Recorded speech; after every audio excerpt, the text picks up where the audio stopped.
Hey, what's up? I'm Lala. Hey y'all, I'm Aaliyah. And I'm Akisa. And we're Allure.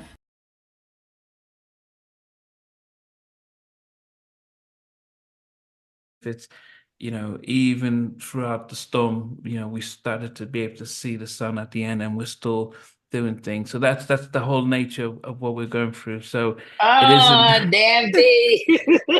I told you, you're pushing it. I told you. We appreciate those words, and thank you. You got me. Thank you. Oh, no. Thank you. Hey guys, I want to welcome you to another edition of Halftime Chat, and I've got another set of special guests, and it is the R&B trio of Allure. They were first discovered by Pogue from Tony Book, the Trackmasters. They were signed to Mariah Carey's Crave Records. Had the big single "All Cried Out" featuring 112, and they had Head Over Heels with Nas. And the second album, they were signed directly to MCA. And so it's going to be interesting just to see, just to hear from the girls about their journey, their music, and what they're up to now. Hello. Hey. How you doing? Hi, how are you? Doing well, thank you. Good. Now, I know that Jay was telling me that somebody wasn't going to be able to make it, or is it? Yeah, Lolly, she's not feeling well, so it's gonna be me and Akisa today. Okay. Yes. Is she dialing in separately, or are you both there? She's gonna come and she should be in here in a few minutes. Okay.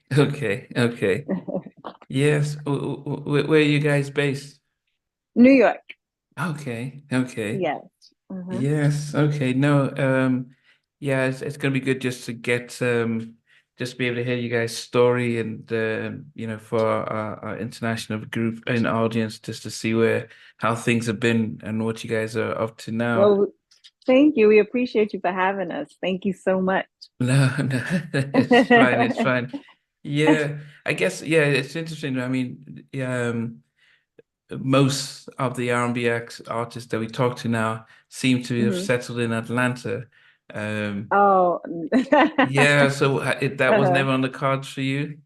no, people would try to get us, like they would always talk about moving to Atlanta, but we're from New York and we just love New York. So I don't know. You never know what'll happen in the future, but I doubt it. But you just never know. So I won't say never. But for right now, no.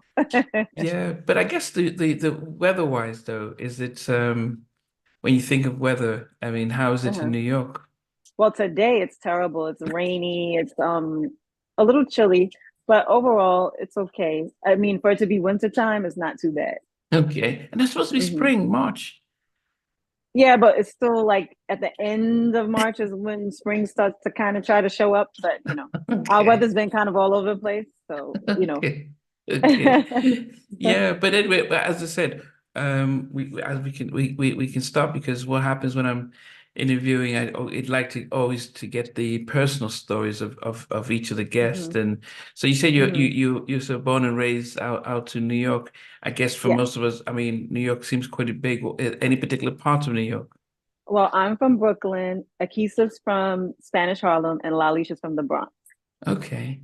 Yes. So I think a lot of hip hop artists kind of put a lot of New York on the map. So those of us who aren't from New York would think Brooklyn. Oh, that sounds like where Biggie and Jay-Z are from and stuff. So that's where they're from. Absolutely. But what was it like for you growing up in Brooklyn back in the early days?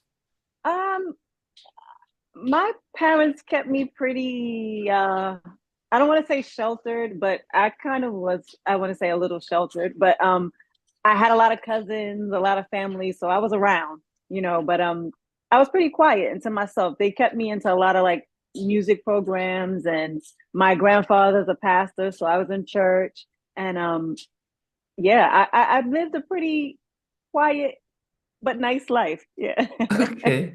And switch it around when she comes in. But then what are the things that you could do growing up? Well, everything for me was based around music. Like I said, my parents had me in all music programs, and I spent a lot of like family. My family is very, we're very family oriented. So there was a lot of family gatherings. It was a lot of family trips because my family's from the South. So it was a lot of that during the summertime. We go to the South, down south, Augusta, Georgia, to visit my great grandmother. It was a lot of that, a lot of family time, and a lot of music. Okay, okay. Well, okay, we'll pause quickly and Okay. yes, we want to welcome you in as well. Oh, Keisha, she's Hi, there. how Okay. are you? Yes, I'm doing good. I'm doing good. And my name's Namdi. I'm out here in the UK, so it is about 9:30, so we're 5 hours ahead of you. Ah, Oh, okay. okay. Nice to meet you. I forgot about that. Yes, yeah.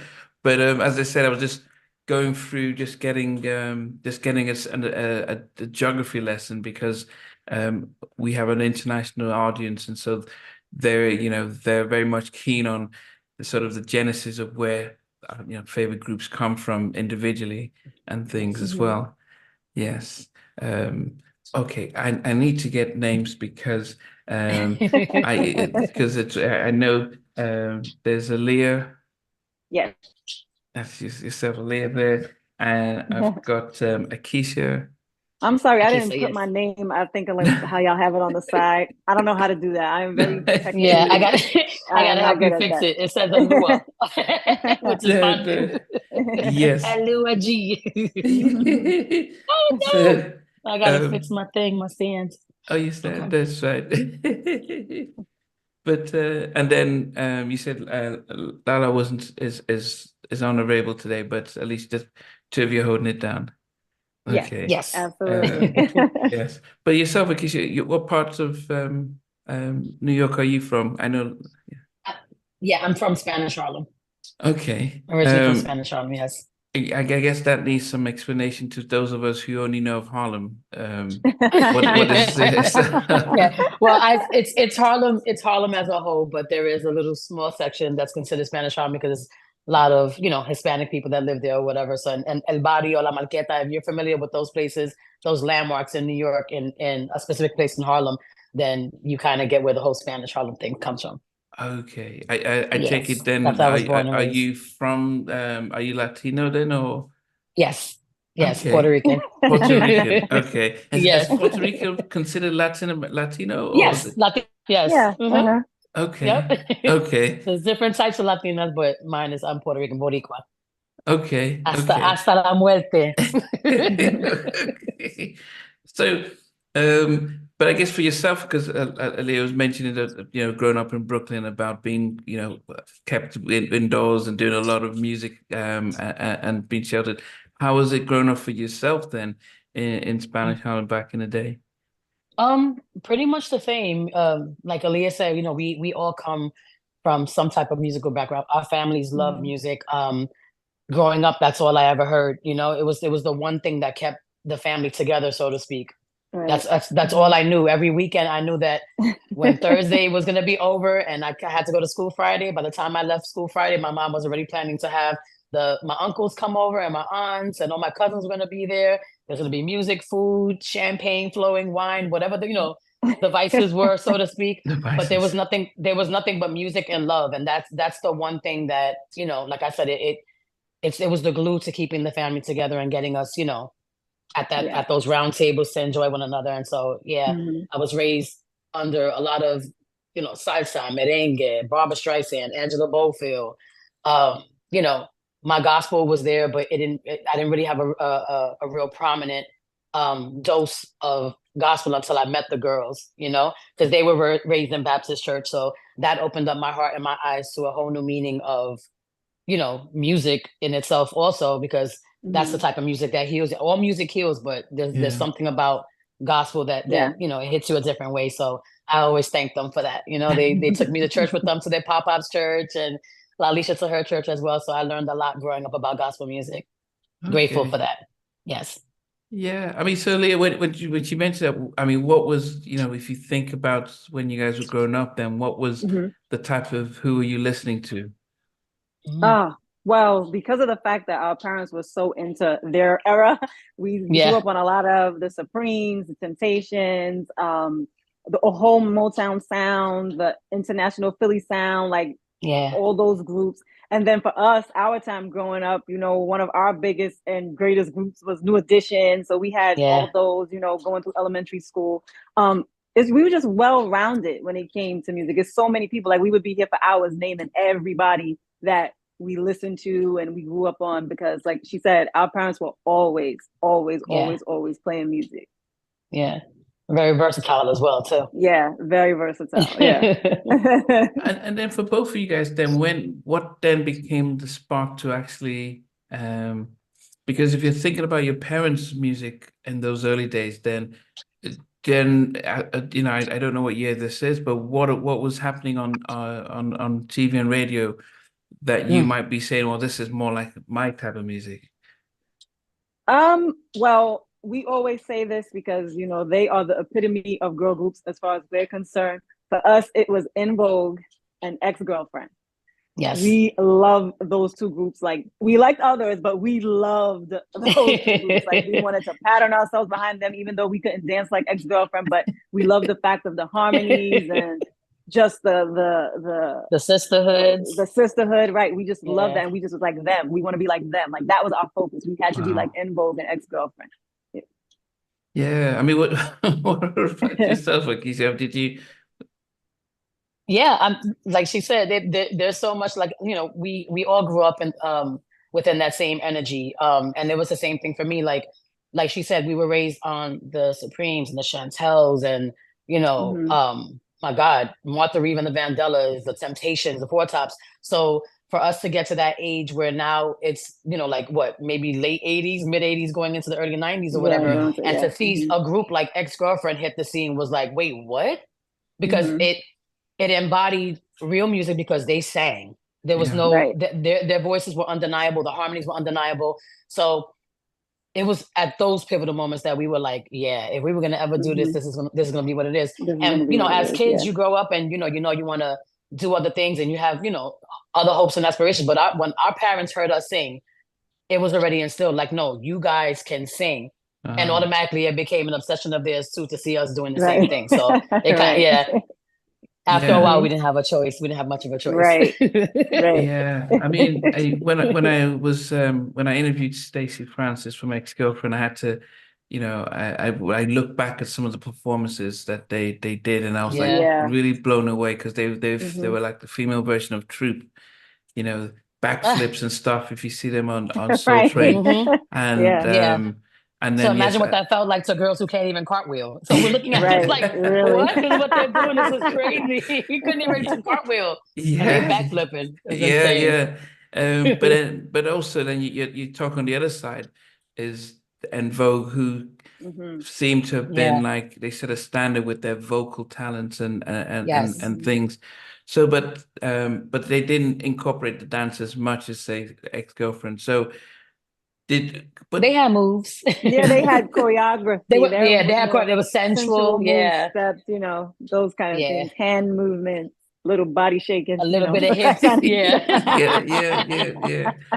But then at that stage, then was it a case where then everyone's looking to form groups then and thinking, okay, we need to be our own groups? Then how did it happen for you guys then? What was the plan when you're seeing these girls singing and think, okay, what do we do? Well, like Akisa said, we, like, our families, because like we were the family entertainment all the time. So by the time we got to high school, well, Lalisha was in high school 2 years before, we all kind of piggybacked behind each other. So when she got to high school, it was like, okay, we're going to a performing arts school. They made us go to the performing arts school. Wow. And they were like, you guys really need to start taking this seriously. Like, start taking this seriously. And we were like, all right. And then it just so happened we just found the right people to guide us to the real right people. And then it just began. How did you guys meet them then? Because you it's funny, everybody asks us that, and it's kind of like, how do you say that's like saying, when did you meet your uncle? Like, I don't know. Like our parents knew. We don't have a specific time, right? Right. It was like, it's not like we met it's not like that. It's kind of like we've known each other because of our parents. So, yeah. Oh, so Right. your parents were friends and you guys, Yeah. okay. Hence all the family gatherings of the getting together and we're the Okay. talent. We got to sing. Oh, so okay. Yeah. So was that for just four of you or just both of you or three of you? The four of us at The well, four at of the us, time, the yeah. four of us. Yeah. So all four of Hmm. you, your parents had known each other, so you guys knew when you were kids. Yeah. Yeah. Young girls growing up. Yep. Okay. But when did the idea of actually taking it seriously go into school and trying to form a group? When how old were you guys when that became like, okay, this No. must be. That was high school. That was Lalisha was already, I think she was starting her first year of college, I believe. Yeah.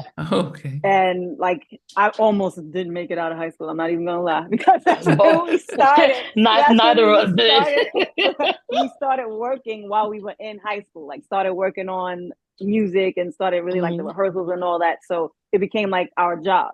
So yeah, so Wow. basically high school, like we were 17, 18, 19, and Yeah. yeah. Hmm. It was just one of those things where we knew we loved music. We knew we loved Yeah, to sing. And our parents one day, like after all the joking around, like, when we were yeah, hanging out, and we would always throw harmonies to like commercials, like the Milford. I everything. remember there Yeah. was a commercial to the Milford Plaza commercial years ago. Hmm. And Yeah. we threw harmony to it, and our parents were like, "What the hell was that?" And it was one of those things where it instantaneously was a thing like, "Okay, y'all need to stop playing because this is something Hmm. that you can actually do." And like Aaliyah said, it was like right into high school, we just knew that this was going to be the thing that we had to focus on. Yeah. Very, very interesting. I mean, I'm trying to figure out if there's anyone who I've interviewed that their parents were saying, "Yeah, you can do this." I mean, apart from Shanice, Uh-huh. Wow. because mom was into She it, has a musical mom. Yeah. Hmm. Right. but most parents were like, "Well, no, no, you go to school," and then all of a sudden they get surprised when this happens. So it is really interesting to see that actually your parents were. I mean, at this time, I mean, you mentioned In Vogue and Ex-Girlfriend, but your parents must have seen other acts and thought, okay, if these guys can do it, our kids can do it. Was anyone in particular, like, I don't know, TLC or Mm. anyone else that was Well, coming out that they thought, Akisa was a huge TLC. Like she loved yeah, Left Eye. I love Left So Eye. They she was used to a call huge me Left Eye because I was TLC. tomboy. Yeah. Yeah, she was tomboy. And we loved SWV too. But Hmm. like we said, our main ones for us was En Vogue and Ex-Girlfriend. And because of that, our Right. parents knew of these groups too, because we're watching their videos in the house and we're like, oh, we gotta buy that cassette tape. Can I get the money to go to the store to buy that cassette tape? So they knew of Yeah. those girls groups. So they were watching how we were watching. We're like, you Hmm. guys can do this. Like you guys can really do this. You Yeah. gotta put But forth let's the not effort. let's not mistake in anything. They did want us to finish school. We just chose to be like Aaliyah said, we almost didn't make it. We chose to be little knuckleheads sometimes and cutting class and stuff. Yeah, But but then we were also influenced by our parents' influences as well. Like, we were yeah, 70s babies, so we grew up on the Jackson right. Five. The Jackson Five was undeniably one of those groups that was like, if they can do as a family, you know what I mean? Like all these brothers Yeah. together, it Hmm. kind of gave you incentive to say like, this could be a Right, thing, you know what I mean? right. If done yeah. correctly. If done correctly. But then, did either of you guys have any siblings that could sing that you thought about joining in or so? Well, my siblings are younger than me, so no. I mean, they had No, to she said sing no. just because, but not like to be in the group. No, but they had to sing just because you're gonna sing because I'm singing in the Because I'm house. singing. Yeah. Right. Yeah. I was And a I grew very up with my important sister. sister. Yes. She was the older sister indeed. My Yeah, older sister sang as well, like she was always yeah, there throughout everything, all our rehearsals from the very yeah. beginning to every interview that we had, every audition we had with any higher up from all these labels and stuff. So Hmm. like Aaliyah said, like all the siblings they had no choice. Everybody was Right, involved because they were there, right. Yeah. and Like always supporting. even Yeah. though a lot of people don't know about like our second album, but like, well, for us, everybody is each other's siblings. So Akisa's sister's my sister, Lali's sisters and my sisters, like my brother is Hmm. their brother. It's like that. Yeah. And Akisa's sister and Lali's sister, they actually wrote with us on our second album. So Oh, we always had like our family is somewhere involved always. with Yeah. everything. Yeah. With everything. Okay. Yeah. No, yeah, we'll go Yeah. for the albums and stuff because I remember when I sort of previewed the fact that you guys are coming in and people said, "Oh, when they in Mariah Carey's backing singers and stuff like that." So we'll go through the whole connection with Mariah. But what about the name Okay. of the group then? And how did you decide to settle on just four? Um, 4 members. Did you not think 3 or 5? I mean, what was the? No, because the 4 of us were always together. So that was we were the ones that were always singing and doing the stuff together. So it was never a thing of other people or less people or anything like that. It was the 4. Yeah. And then what about the name Allure? Well, when we first started, Yeah. we were going through the motions of number Before one, we ever had a deal. Before we ever had a deal, we went through the motions of number one, trying to figure out who we were, like what the image was supposed to be, what we wanted to sound like, all these things. So we were going through a lot of the motions.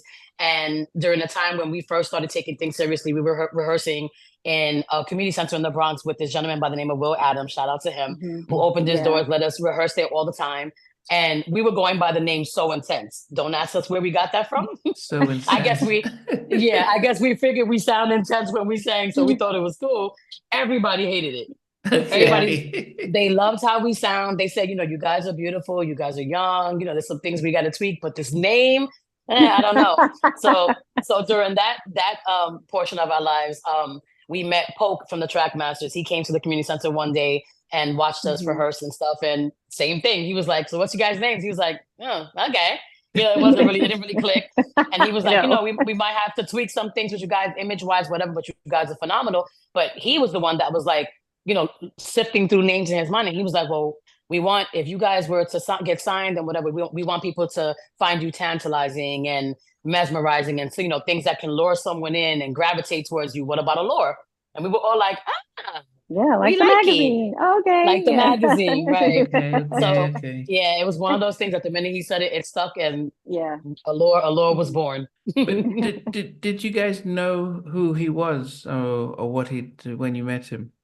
Well, we only knew because the person, Will, and the person that the other.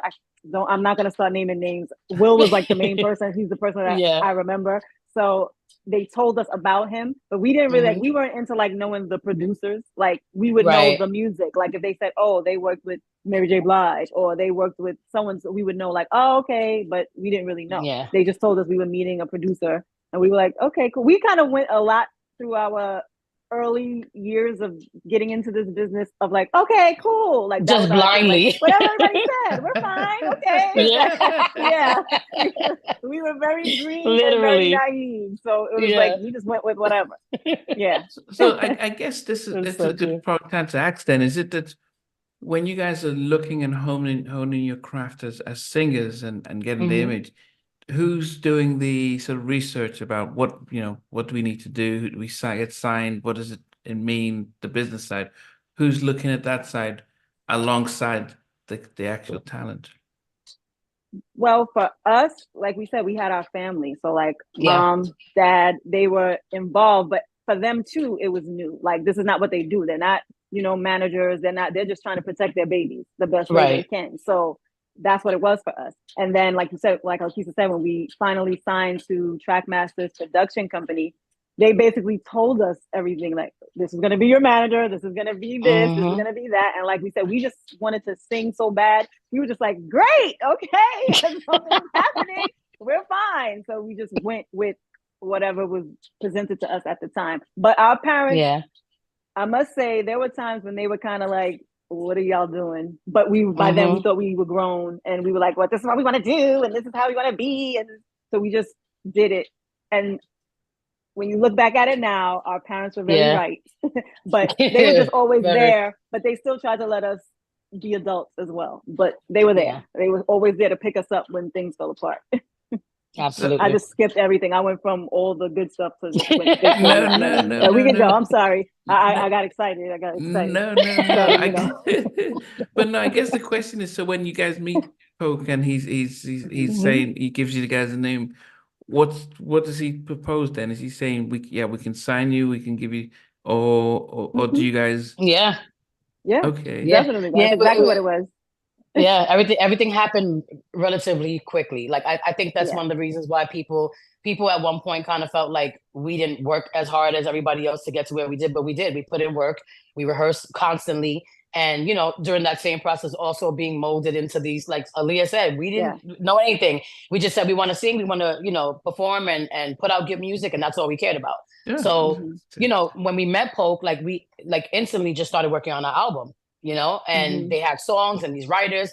And like Aaliyah said, because we knew more about the music, we knew the artists, and we didn't know everybody who was behind the pens and behind the music and all that stuff. So when we started realizing, like, oh my God, like this person who was in this group that we loved just wrote a song for us. So this producer who worked on this guy who was nominated for a Grammy, all these things started coming, to fruition. And it's almost like, wow, and to be like, I hate to use the word, but virgin, kind of like just thrown out there for the first time. Girl, we But I mean, as far as like being artists and not really putting in the work yet, like everybody that we've looked up to it was just like really, really just like, we were just grateful, that people that we've looked up to that were behind music and songs that inspired us were actually working for, to basically support us in our careers. So it was crazy. It was a whirlwind. Everything was just so fast. Everything was moving. Yeah. Yeah. But what was the time frame? Because were you guys doing showcases before you met Poke? Were you guys singing in competitions, or what was happening? Yes. We did. This is what's funny. We did one competition in Binghamton, New York. Binghamton, New York. Yeah. One, and we won. We did win. It was like a million people, but we won, and we got to open up for Pete Rock and CL Smooth. That was the prize. To open up for them. And from there, like we said, that was it. Like we did that. And then the person that we were working with were like, okay, guys, y'all gonna continue to rehearse. And then we were introduced to folks from the Trackmasters. Yeah. Wow, goodness. Yeah. And, and none of you did anything to, because that's always the hard thing about many R&B acts, is that they were getting signed because they weren't as savvy with the understanding the business side of the industry. So it was almost like, this is easy money kind of thing. If we can make it work, we're all going to be rich. Well, it's funny, for us, it wasn't even about easy money. We never even thought about rich or being rich. Honestly, we just love music so much. It was just like, I want to sing, and when the money comes, the money will come, and we were okay with that. Like we wasn't expecting everything to just take off. I mean, it did, but we wasn't expecting it to, and we didn't go into it thinking that money. We really didn't. Right. We really, like when I say we were green. We were naive too. Even though you hear the horror stories, everybody talks about the horror stories of the business and all those things. There's nothing like actually experiencing it. Like it's nothing like that. Like we couldn't have learned anything from a book or from somebody telling us with what we learned being in it. And that's how, unfortunately, that's how we had to figure it out, by learning. Yeah. Yeah, everything was literally like trial and error. Yeah, everything was literally trial and error. Like she said, unfortunately, sorry, go ahead. No, go ahead. Unfortunately, it's one of those things because of how we were raised, and we were raised on love and honesty and being kind to people. So you just assume everybody's the same way. Like you just assume that everybody's gonna function in that way, and you find out really quickly. No, not so much. So yeah. So when I said easy money, the easy money was actually for the execs, because the less you know, the more money they make. And it's funny because now that you say that, it's a big example of that is how things are now. Like especially with social media. If social media was what it is now, then we would have probably been able to learn a lot more. We would have been on, because we were. Although, like Aaliyah said, we were green and naive, right? We weren't exposed to this much, like information and and knowledge or whatever.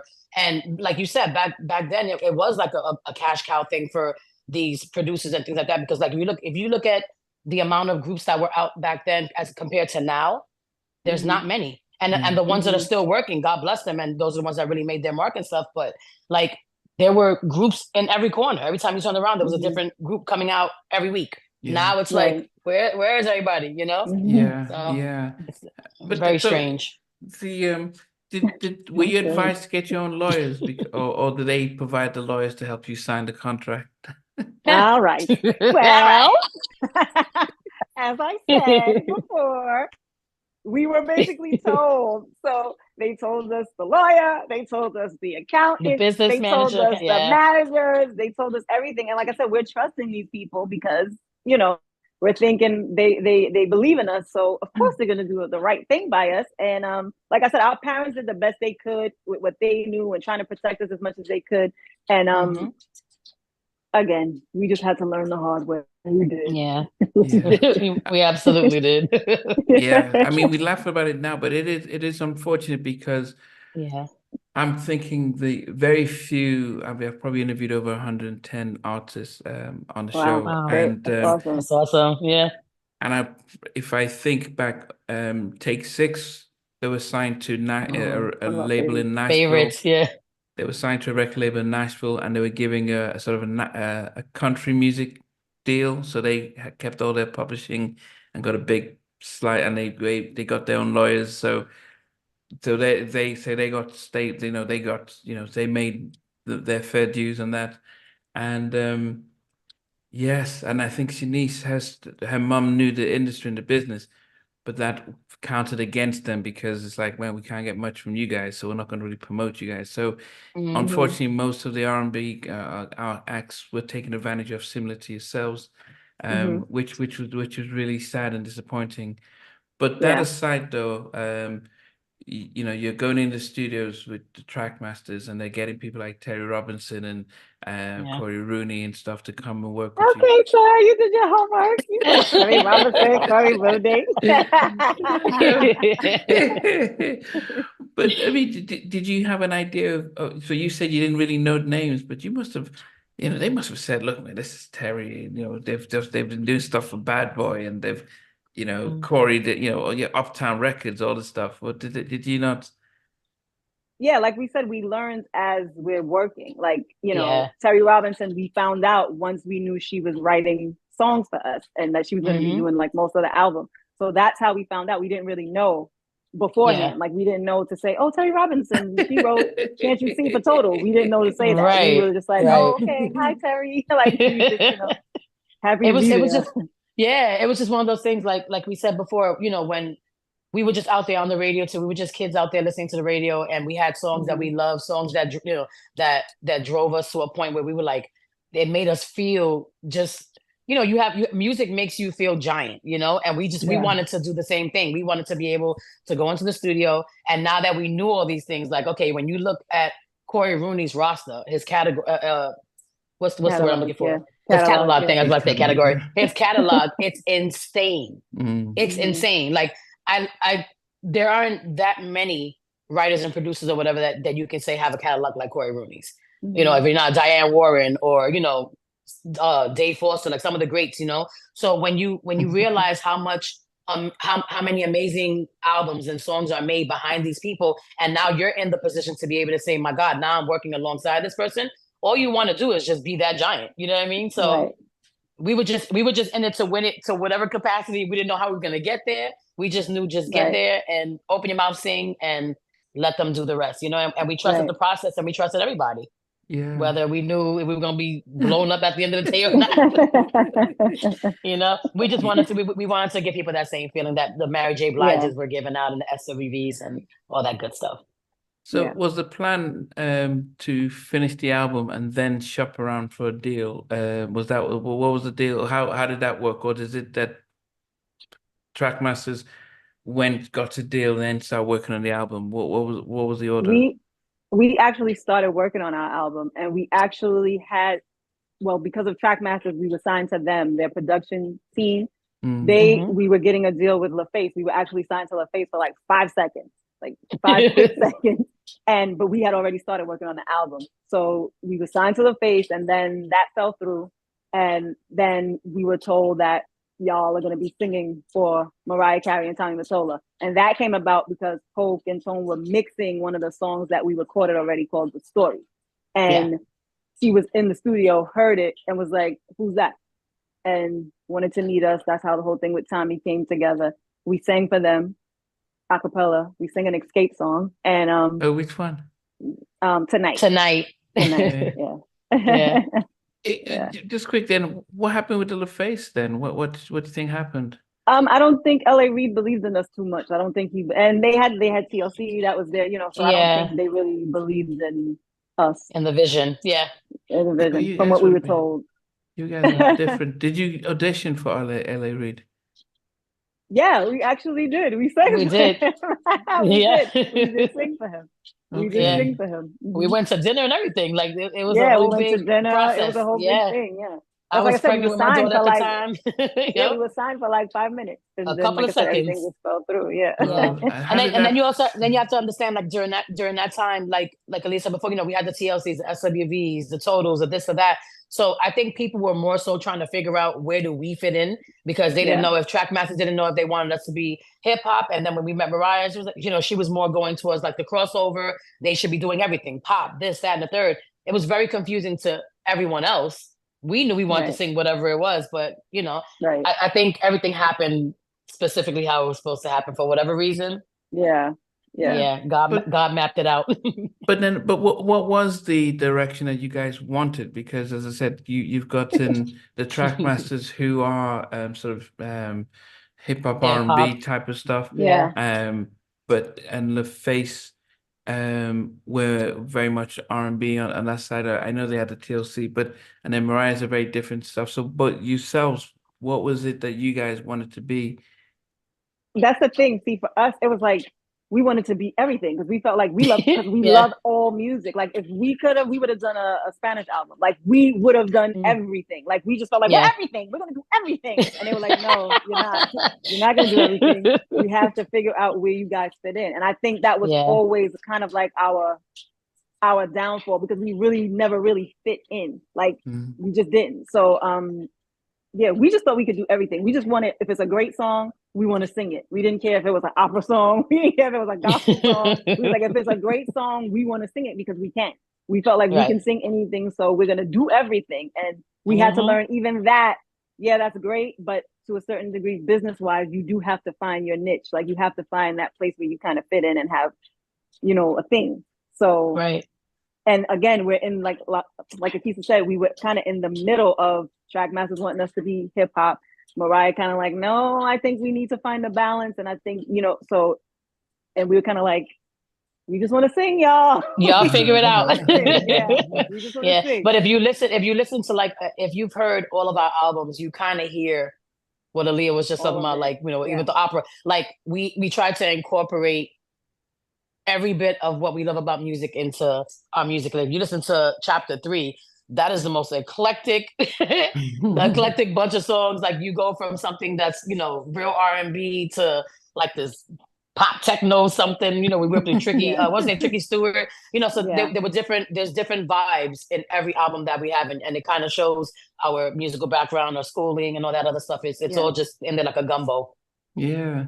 When you're doing your debut album, you're getting LL and Nas featured on tracks. Does Mariah switch the direction of the album, and then you have to start looking to be more, I think more almost like Tony Braxton's or Mariah's debut album, which was more adult contemporary. Was that the direction of Mariah and Tommy wanted you guys to?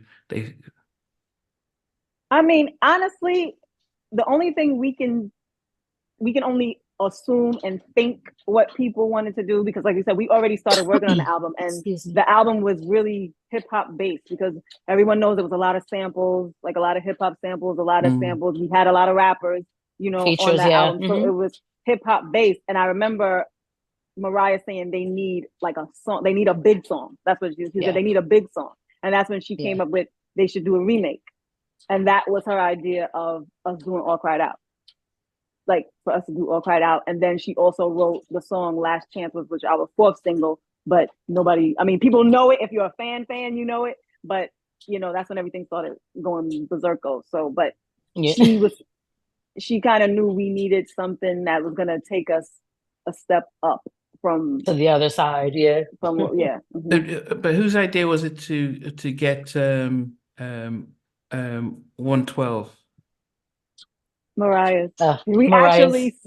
Yeah. We actually sat through. I remember we were sitting on the floor in the studio in her house, and we couldn't. She was like, "Oh, we should have a male counterpart," and we were like, "Yeah, that would be nice." Oh, and we're like, "Boys to Men," and she's like, "That would be good," but I just did Once We Day with them, so let's try to find somebody else, and we just were going Drew Hill, so and so, and this, and then she was like, "How about 112?"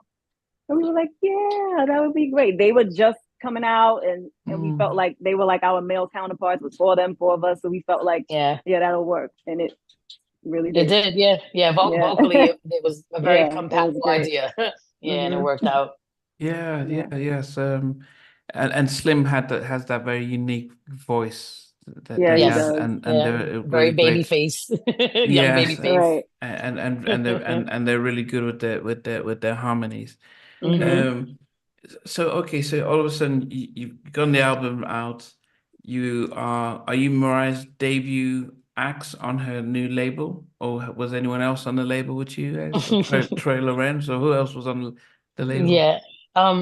We were the first group signed and released on Crave Records. And released. In case there was a glitch, we were the first act signed and released on Crave. I'm gonna say it again. But no, yes, we were. And that was a lot of heavy. That was a weight, because you got Mariah and people are already, and then we're big fans. We're very inspired by her career as well. So to be the first to come out was a huge deal, and it was very scary for us because we're New Yorkers, so we were very much raised on love and survival, so we know both ends. But just coming out for the first time and our biggest concert being what was it? Lord. This is a hip hop. This is a hip hop. Thank you. For Hot 97 with people like Little Kim and Aaliyah, God rest her soul, heavy hitters. You know what I mean? It was a time. But time was had. But it was pressure. It was pressure. It was, absolutely.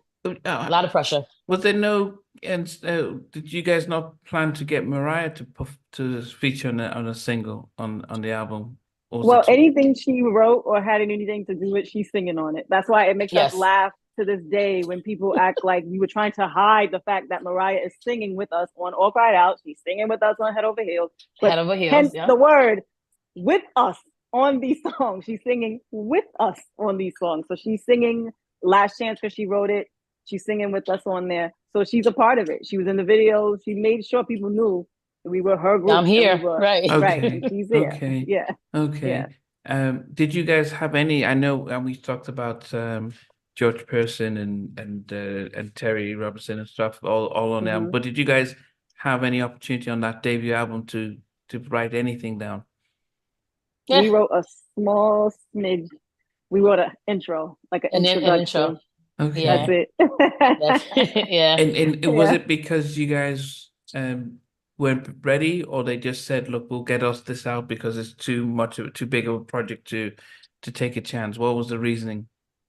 Yeah, like Aaliyah said earlier, they had everything set up. They knew exactly who they wanted to write for us, and we also kind of came in there like, all we want to do is sing. So whatever you guys throw at us, as long as it's great, we're good. So it was, again, it was already written. The writers were there, the producers were there. But that one situation also opened up other doors for us to really learn how to write for ourselves, and we see it, so right, because when we got into, we weren't even thinking about writing. Like, that wasn't our thing. It was about singing. And then I believe they had like a little track, and either Polka Tone, one of them was like, "Y'all write something to it," and we were like, "Really?" And we just came up with something real quick, and it's like I said, a short little intro. But we love it. We love it. That was our first thing at writing. Our first opportunity to write.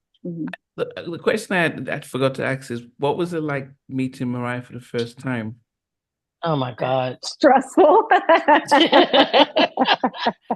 It was insane. I think for me personally, I don't know if I can speak for everybody, but I think the vibe that I got from everybody was like, we were told it was gonna happen, but we were like, nah, you gotta be kidding us. And for her to walk in the room, and here we are, fans, big, huge fans of this woman. And she's standing in front of us, and now we have to sing for you. We were like, get the hell out of here. We're not doing this. But we did it.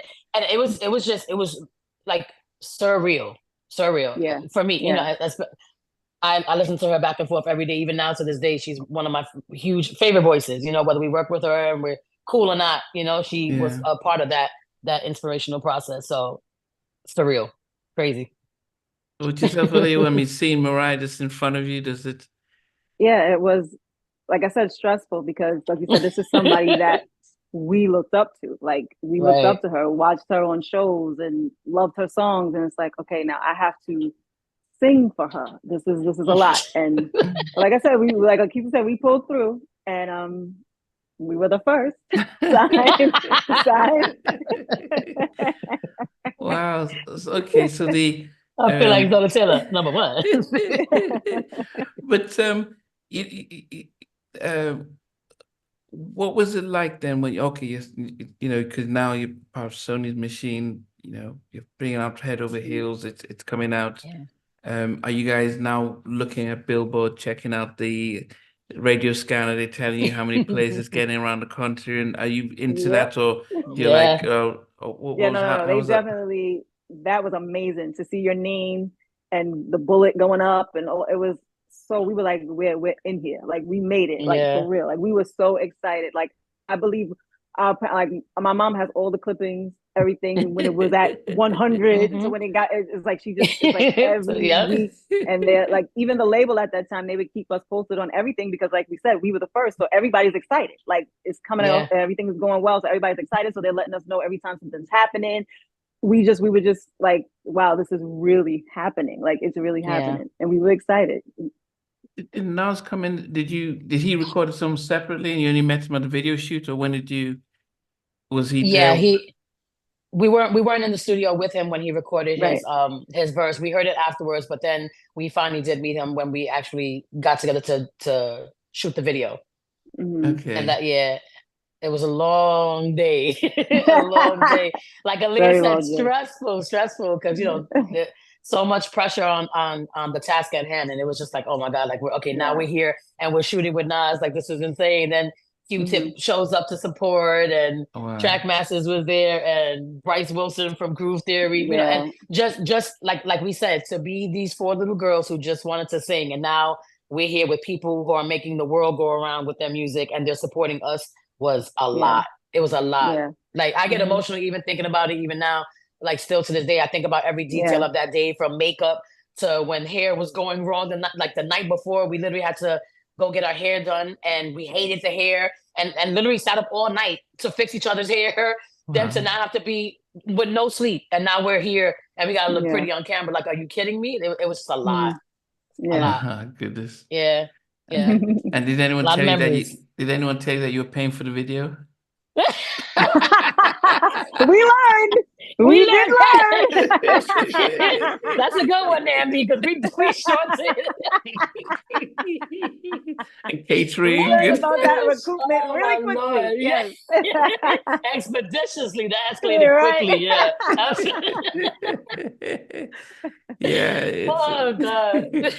Who's it? Tony Terry I interviewed, and he talked about they bought him they were buying him some gifts and taking him to lunch, and he didn't realize that it was his money that the label would take. We got one better. It was, they had Mariah and Tommy had, what was it, the Fresh Air Fund Foundation, and the they Fresh used to Air do Fund, this big like gala type of thing, like, you know, and everybody would buy tables for thousands of dollars and all this stuff. And we're there, they're like, oh guys, you're gonna come to the we're like, oh my God, we're going to the we got addresses. We're sitting at the table, and come to find out, guess who paid for that table? That came out the budget. We were like, we thought we were invited. Yeah, but rest assured, the doggy bags went home for everybody. Oh, absolutely. Give Malia got her gift bag. She was happy, so we were fine. Oh goodness, yeah. That's yeah. Oh God. That's hysterical. Yeah, I mean, and that's the sad thing about, that's why TLC got broke, because they didn't realize they're paying for the videos and getting on clothes and everything, and catering.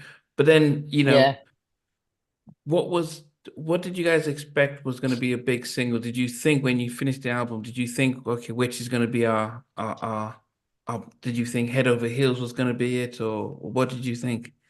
Yeah, we thought all of our songs were gonna be like we were Yeah. like, well, whichever one you pick is gonna go. Like we really Yeah. felt like we had songs, like we had Mhm. what it took to make a big album, and we really still to this day that album is amazing. And Yeah. if we could have gone through the whole thing properly without all the mess, and if everything would have just went the way it was supposed to, because what a lot of people forget, it's not like we didn't do well and then the label just went away. It was because of Right. personal reasons, and we were in the middle of it. Our album was on the charts. All Cried Out was number 4. Like it wasn't like it was like bad stuff going on. There was nothing going on. We're still promoting our first album. Things are still in the works.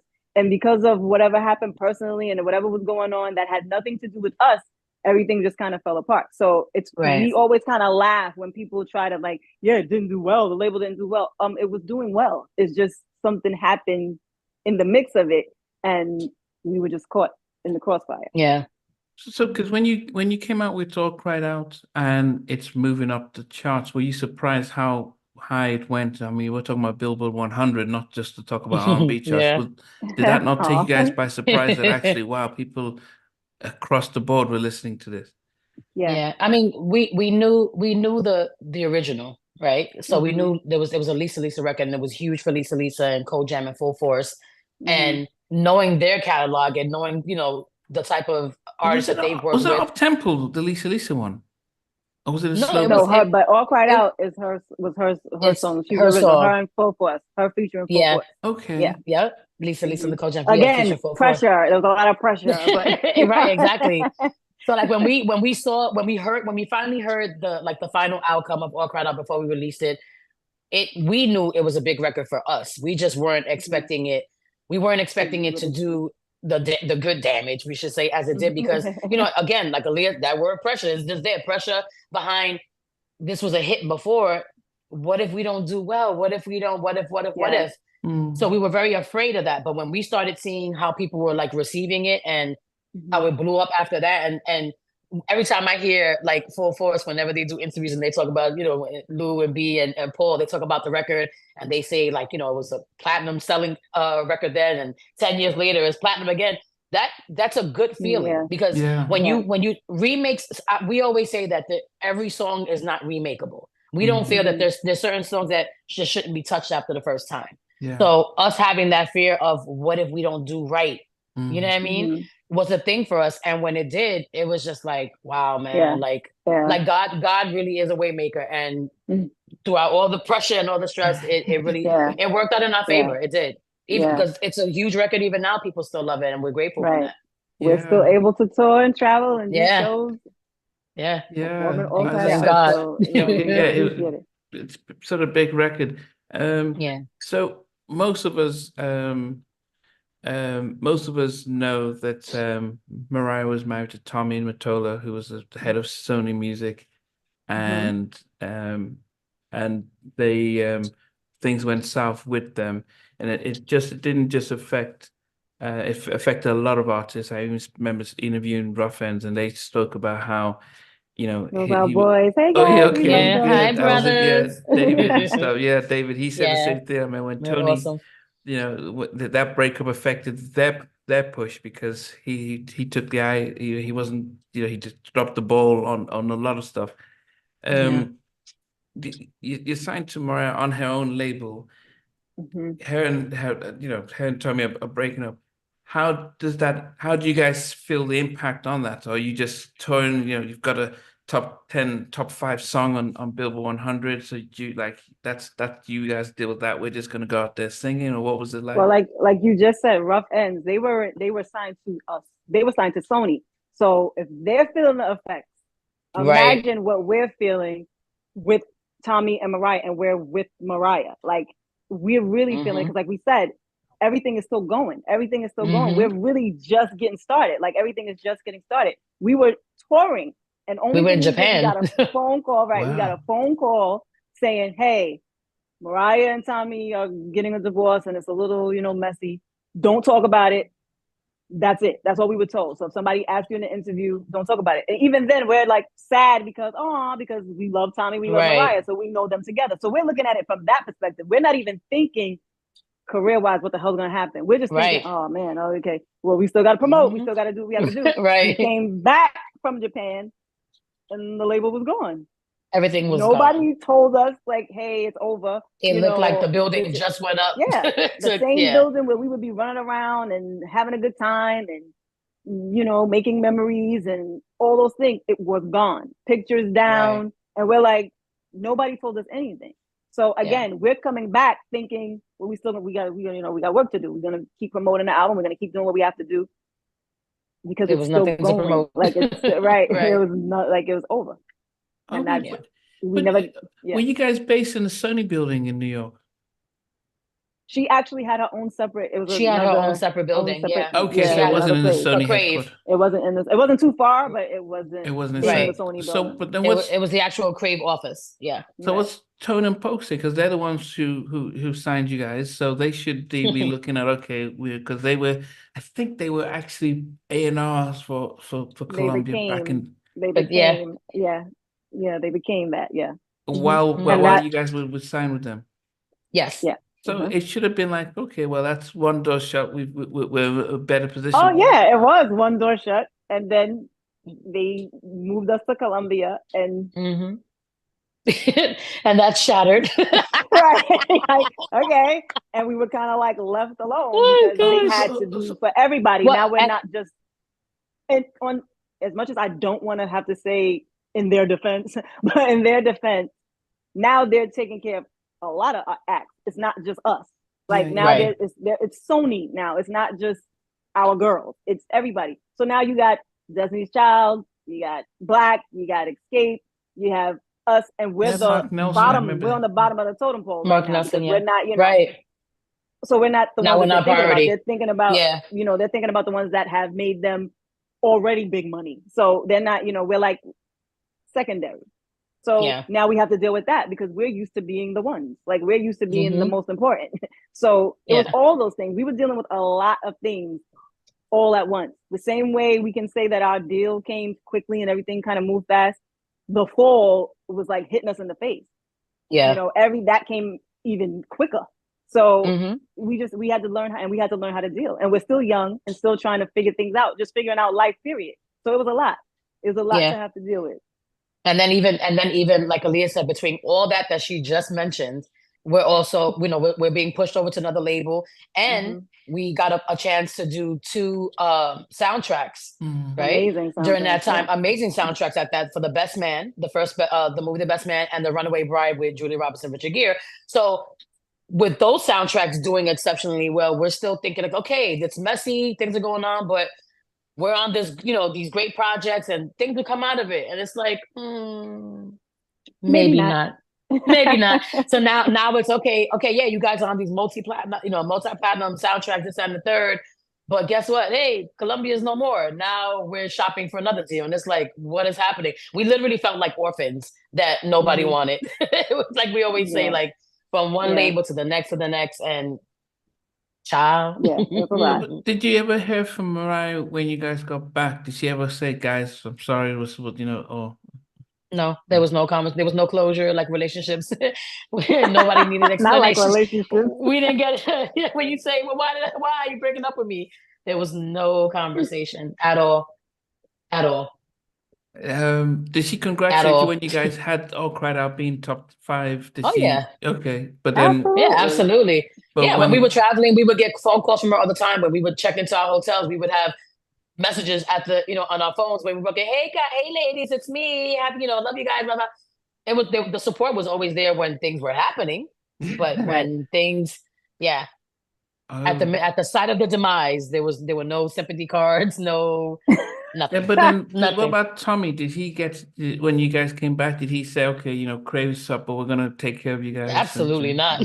I mean, Trackmasters barely said that. I mean, and then it got to a point where we're also now, like we said, we're learning that word, recoupment. So we're now asking questions. We're like, and now we're a problem. because before we were just the happy girls that would do whatever you said. Then when we started realizing like something's not right, this is not right. Yeah. Now we're asking questions, it's a problem. And then the next thing we know, we're dropped from Colombia. And we're like, okay, we just gotta strap up our boots and keep it moving and do what we have to do. And then like Akisa said, we really felt like we were on our own, like, you know, Tyler Bell and Michael McDonald. We were like Ms. Hannigan was running the show right now. Like, yeah, it's a hard knock life way. for real. It's for real. Yeah. So the tone and the Toke fact that we can laugh at it. No, it's good. You know, it's good. But the tone and Poke, I mean, okay, we've signed you to our production deal. Now, you know, did they have a sit down with you guys? Say, look, things are tough. Okay, but we're gonna do. What was the? No. Like I said, when we started asking questions, we became a problem, and that was that. So the only closure we got were the pieces in our wigs and our weaves when we had them, if we had them, and not even that. So imagine. So when you get dropped, do they then drop you with a bill, or they say, yeah, you know what, we'll write everything off. You've your single has made some money, so we'll just take that as you've earned, you know, you've recouped all your losses, or do they drop you and still hand you a bill? Well, they don't hand us the bill, but when those royalties start coming in to this day, I'm sure they're getting it. So, you know. Yeah, absolutely. Because we still get our check from our little 2-minute intro. So we know somebody's getting money. So right. Oh. Right. Yeah, absolutely. So the mechanical because you guys, yeah. Oh yeah. You gotta think about it. Everybody who had a hand in anything is getting crumbs, you know, left and right. Well, we're probably getting crumbs. They might be getting a little bit more bigger morsels, but we're definitely getting. We've heard so many stories about the money and what we should have gotten and what should have been, that we just kind of like, you know what, fine, it's fine. It is like, what it is, right? It is what it is, like, you know. Yeah, I mean, so if you ever really want to know why Dawn left in Vogue, is because of because when I interviewed her, her biggest thing was they were signed to a production deal with Denny and Tommy, and she was like, we're still living in apartments, but they're living in $5 million mansions, you know, and we're doing all the singing. What's going on? And she didn't get the same backing from the group when she was trying to say, let's stand united. And so they saw her as the problem, and she was given the boot. Yeah. But then also when I spoke with Mike and Slim, they were signed to a production deal that was signed to Bad Boy, that was signed to Arista. The so production deal was a thing back then. Yeah. So if Arista gives $1 million, and the Bad Boy will take their cut, the production will get their cut, and then they will get their little bit, but they have to do the $1 million. They have to, so that's why they left to go to Def Jam. But so we started to learn these production deals were pretty much, and that's what happened with TLC and the rest, is that those production deals where the labels are sheltered from that, because the labels say, hey, we gave the money. How the production deal works, that's up to you guys. Yeah. You guys learned So you said you guys tried to learn quickly in the height of success, and the balances in the bank went there, that things aren't right. Right. Yeah. Yeah, absolutely. Well, with a lot of those groups like 112 and the TLCs and Vogue, at least they were able to get to their, you know, I don't even want to say their peaks, but like they got to get where, you know, the label was still behind really them. Soar. Still really soar. For us, it was like we were soaring. Like it was one of those things where we don't even understand why this is happening. Like, why is this happening? It wasn't like, oh, it flopped. It wasn't a flop.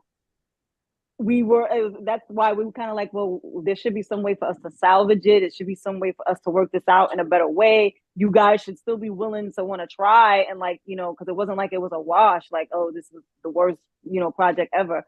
Like, it was still going strong. And it's just like, you know, it's fooey. But then it kind of felt like those videos at the funerals where they release the dove and the dove goes flying and then it gets hit by a truck. That's what we felt like. Right. Like we're getting ready to soar. It comes a Heineken truck. So when you guys get dropped, does your manager and the lawyer still hang around, or they're like, yeah, no, we're going with Turn and Poke, that's where the money's at? Or what happens to your lawyer and the manager? Yeah, no. Us with managers is a thing. But anyway, that's a whole other chapter. Whole yeah, other interview. yeah, really. No, the people I don't even remember who it was at that time, but whoever we had, they stuck with us because you got to Yeah. remember before that we were with Violator. We were Right. Wow. Poke and Pone, Yeah. Poke and Tone. When like I said, we were told like this is going to be Violator's going to be in management, Chris Lighty, and then they put us to Mona Scott, and like we Okay. said, we were everybody's like first girl Like group. guinea I don't want to pigs. say first act, but we were the guinea pigs for the girl group thing, you know. So it was kind of like we just were just being tossed everywhere. Like everybody had their ideas, everybody had what they wanted to do, this here, this where, and we just kind of felt like something ain't right.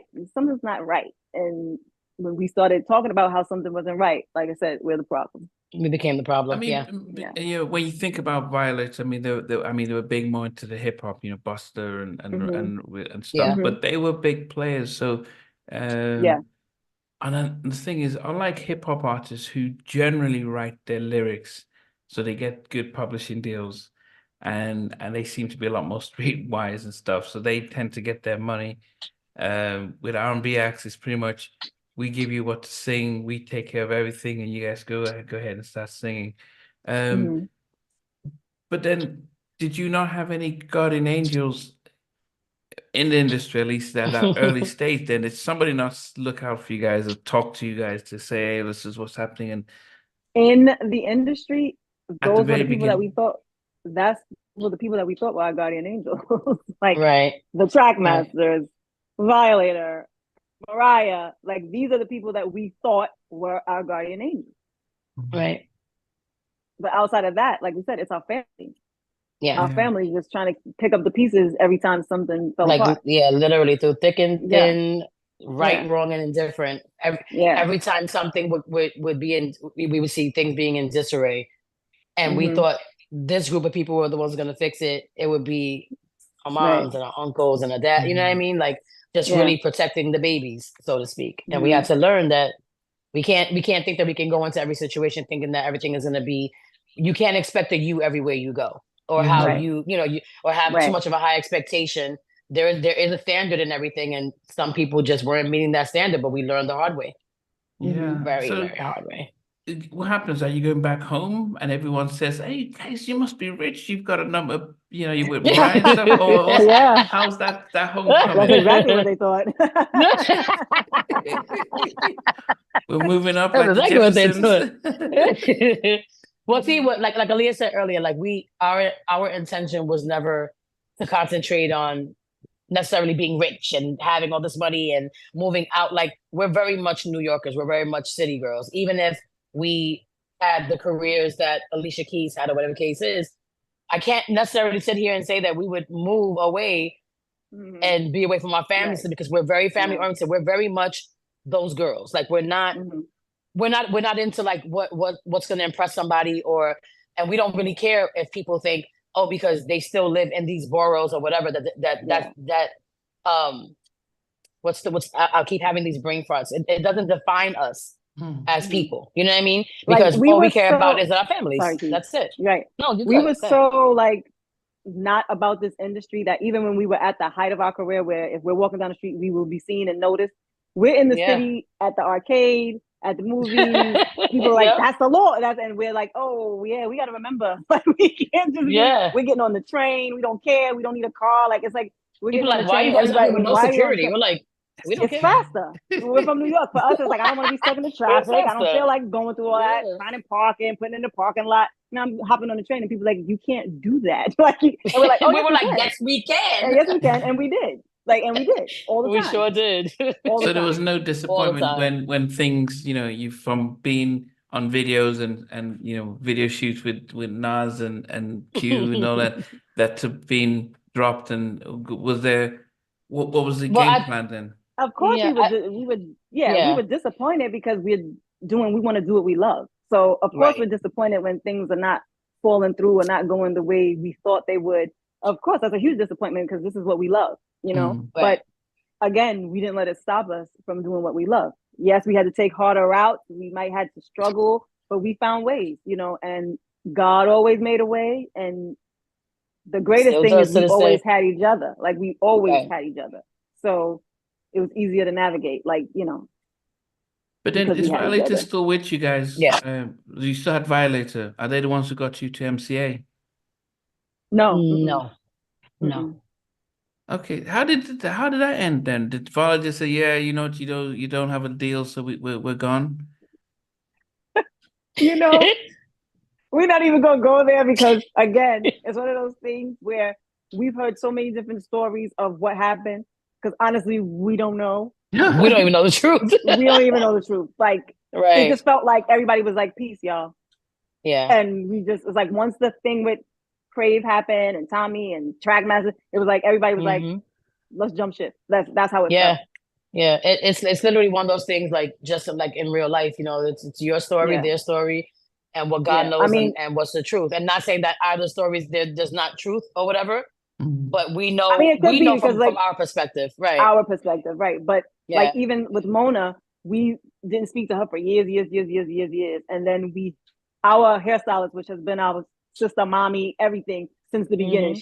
She's the only one that never walked away, and Yeah, she yeah. still was close to Mona, and she told us like, Love "You're you, gonna talk to Annette. her," like basically, yeah, we Yeah. love you, Annette, and she set it up, and we got to talk to Mona, and Mona Mhm. told us that we Allure sent her an email firing her, and we're like, No, we girl, did. no, we did. No, we didn't. Yeah. So all those years she was mad at us, thinking that we played her, like was like, forget you. And we're kind of like, Right. who, when? And right, Like, and these are the parts that are baffling to us because, like we said, right, we came into these situations and we dealt with these people on a regular basis, whether it was Mariah, Trackmasters, Mona, whoever. We were constantly in conversation, constantly in each other's faces, always working, always hanging out, doing whatever. So when these things were happening, the three of us are sitting back like, so nobody thought to pick up the phone and call us directly like and you call call, us right. for everything else when you want to hang out, when you want to go to dinner, when you want to tell us about an event. So you thought that it wasn't cool enough to say, hey, girls, let's have a conversation because I got this email and this and the third. And we could have said, this is not, we didn't do this. Like Aaliyah said, everybody jumped to their own conclusions and was like, hey, and we never heard from anybody again. It was like it was like the 30th episode of Martin in this place. Like, it's crazy. We were like the daughter from Family Matters. We went upstairs and that was it. Like nobody saw us. I so hate you, but it's so true. But just they've been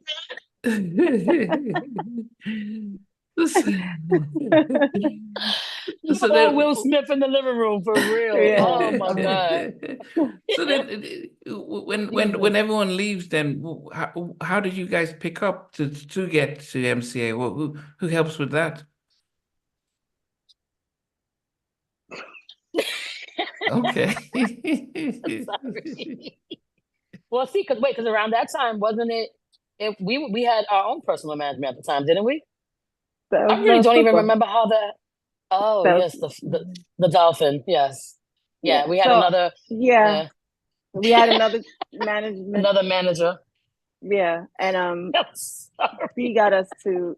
You gotta forgive us because you know I can't you gotta deal with think you, about Aaliyah. stuff that. No, that's right. It's just I can't. Nanny gonna be like, you know what? Oh, your sparky So, memories. however Man. Your that was sparky worked memories. out, it was through Jeff Red was the A&R for MCA at the time, and Yes.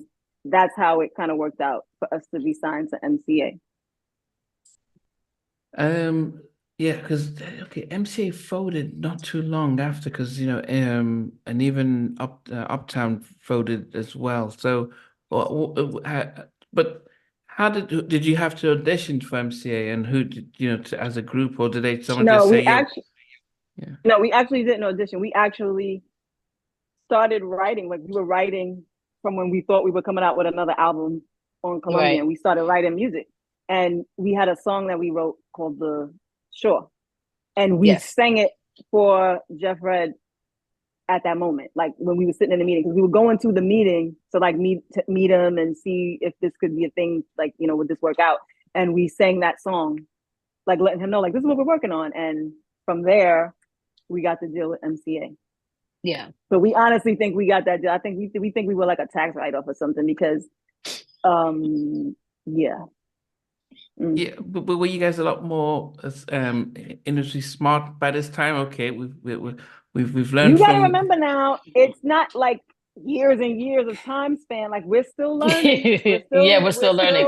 We learning, were smarter, but but not you the know, smartest. But not the we were smart. still, but we were still trying to, figure this out. Because at the end of the day, we stop laughing at me, Sissy. I'm sorry. This is so hilarious to me. I'm sorry. Oh, Oh, Jesus Christ. you made me forget what I was thinking. I forgot. I'm sorry. You can go You ahead. said we I were forget. smarter, but we weren't the smartest. Right. Because even that situation with MCA, it was like some mystery person Yeah. that took money, like from the jump. Like, oh, this is going to be the deal, but y'all got to give up such and such amount of money for this to go through. And us just wanting to do what we love, instead of just saying, get out of here, we ain't doing that shit. We was like, fine. Can we just come on and let's put this out? Let's do it. We want to do what we love. And again, not being smart and trust, family was very upset with us. Like, what are y'all doing? Yeah. And we just did a lot of dumbass things. Like, we were just trying to find ourselves, and we were just doing dumb shit throughout the whole. Sorry, excuse my mouth. But we were just doing stupid stuff because we just was trying to get back to it. Like, we just wanted to do it, and we were just like, we don't care what we got to do. It just let's go. Like, and we weren't really being businesswomen. And Lord, we done paid. But it's just because in our minds, no matter how many times things fell apart, our main thing was, we're just going to sing. We're going to figure it out. We're going to hustle our way into this and figure it out. Yeah. And we always did, even now to this day, like Leah said earlier, we still travel. We may not be on every tour. I know people we get phone calls every day. Why you guys are on this tour?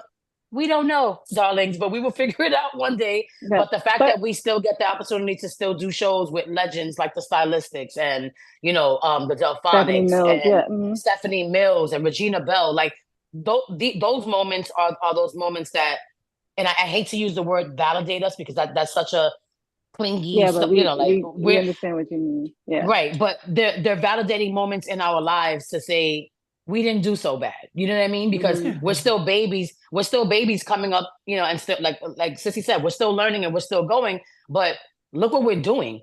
Not too many people can say that they shared the stage with people like this. And those moments to us are the ones that are the most heartfelt and the most, memorable. And if we never did anything a day in our lives, even if I look at, as I'm looking at my plaque on the wall, if I never had that would make me feel full. That would, you know what I mean? Like, we're just why we operate very differently as women and as people and as humans. So that's why we laugh at everything. So don't think that we think that it's funny. Don't think it's crazy. But good conversation brings up good memories, whether they're good or bad, and it really makes you think about, like, wow, like, this is what happened. So kind of funny sometimes, Yeah. Maybe not hee, but it's funny. No. Right. I mean, as I said, you can live to talk about it. That's a very, very different thing. I guess there are two things that struck me with the Sunny Days. With the Sunny Days album was you got to work with Full Force, who wrote and produced the original. Yeah. What was that like then when you actually met them? Is that when they said about how proud they were with you said you heard in an interview, but what was it like working with them? Well, with Full Force, by the time we did All Cried Out, I believe it was Paul Anthony and Bow-Legged Lou. They came to the All Cried Out video shoot. And from there, we've always been family. Like, inseparable. We must say, out of all the people that we said jump ship, they did not. Like, they never did not jump. Shout out to all 6 of them. Yes. Like, we love them. Like, we love you guys. Yeah. Yeah. Like, they really to this stood day by us through all of it. Like, through everything. They never were like, never. Okay. Like, their family. Like, those that's our family. Like, thick as thieves. I've had a long chat with Bow-Legged Lou. But then, Lord, right? My interview. He's a menace. He's a menace. Yeah, we call him Lucifer, but we love him. Lucifer, But you also worked with at this time. All Star was pretty hard with his stuff with SWV. Yeah. So you went and work with Tone and Poke. What was it like with other producers taking over? Did you notice a difference? Was it not as cohesive as an album, or what was your thoughts of Sunny Days? We love Sunny Days because that was when we really got to dabble even more into writing. Right. And people like Renee from Jeanne and Yes. Jean, we work with them separately. And they gave us, like Renee actually sat with us to help us, like, write, like to say, like, this is how you go about it. Like this, like she was a part of it. Like she wasn't just about, oh, I just want my check and I'm going to write a song and that's it. She really was trying to like she was help us. hands-on. You know, she was very hands-on, sweet. Like I said, Jean, same thing. Like she had her 2 songs that she did write, but she was helped like with our voices. She knew what voice she wanted to hear and, you know, helping us just be, because it was different for us, because now it's like, now we have to try to kind of make certain decisions too. Like we're learning ourselves even more, you know. So that for us, I believe, was a teaching moment, you know, doing that album. And we did get a great, you know, Enjoy Yourself, even though people don't know that it's us, but when they hear it, they're like, oh, that's my song, that's my song, that's my jam. Yeah, that's us. Hey y'all. That's right. Yeah. Yeah, you worked with okay. I mean, was that KG from Naughty? Yes. And Kobe. Yes. And Kobe. Yeah. And okay. The girl from Coffee Brown, we are so sorry. Oh my V? gosh, I'm Because so we are sorry. horrible with V, names. yes, V. Yes, V. she wrote. Yes. Yes, she wrote. Oh, Yep. if I Yeah. know, okay. I spoke, okay. I spoke with V just a couple of months ago. So if I'd known, I would have asked her about that. Okay. Oh, and shout out Little Mo. Little Mo wrote a song on there. Little Mo like wrote we got a lot something. of people that were still willing to say, yeah, we want to work with them.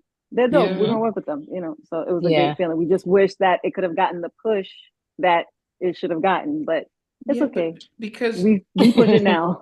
business wise, MCA they folded around this time because they folded Uptown, and everyone went either to Universal or Geffen, like Mary and stuff. When the album comes out, are they saying, yeah, we're excited about this, we're going to give it a big push, or do they all just like it's disappear? What happens behind the scenes? There was a lot going on behind the scenes. It was like there was really no one we could talk to about it. Like, who do you reach out to, like, to say what's going on? There was really no person. Like, you know, like we said, Jeff Red was the A&R, but there was no person. Like, we didn't have anybody that we could really talk to about it. And then internally, we're going through things, you know. Yeah. You know, so it was like a lot of stuff going on at that time.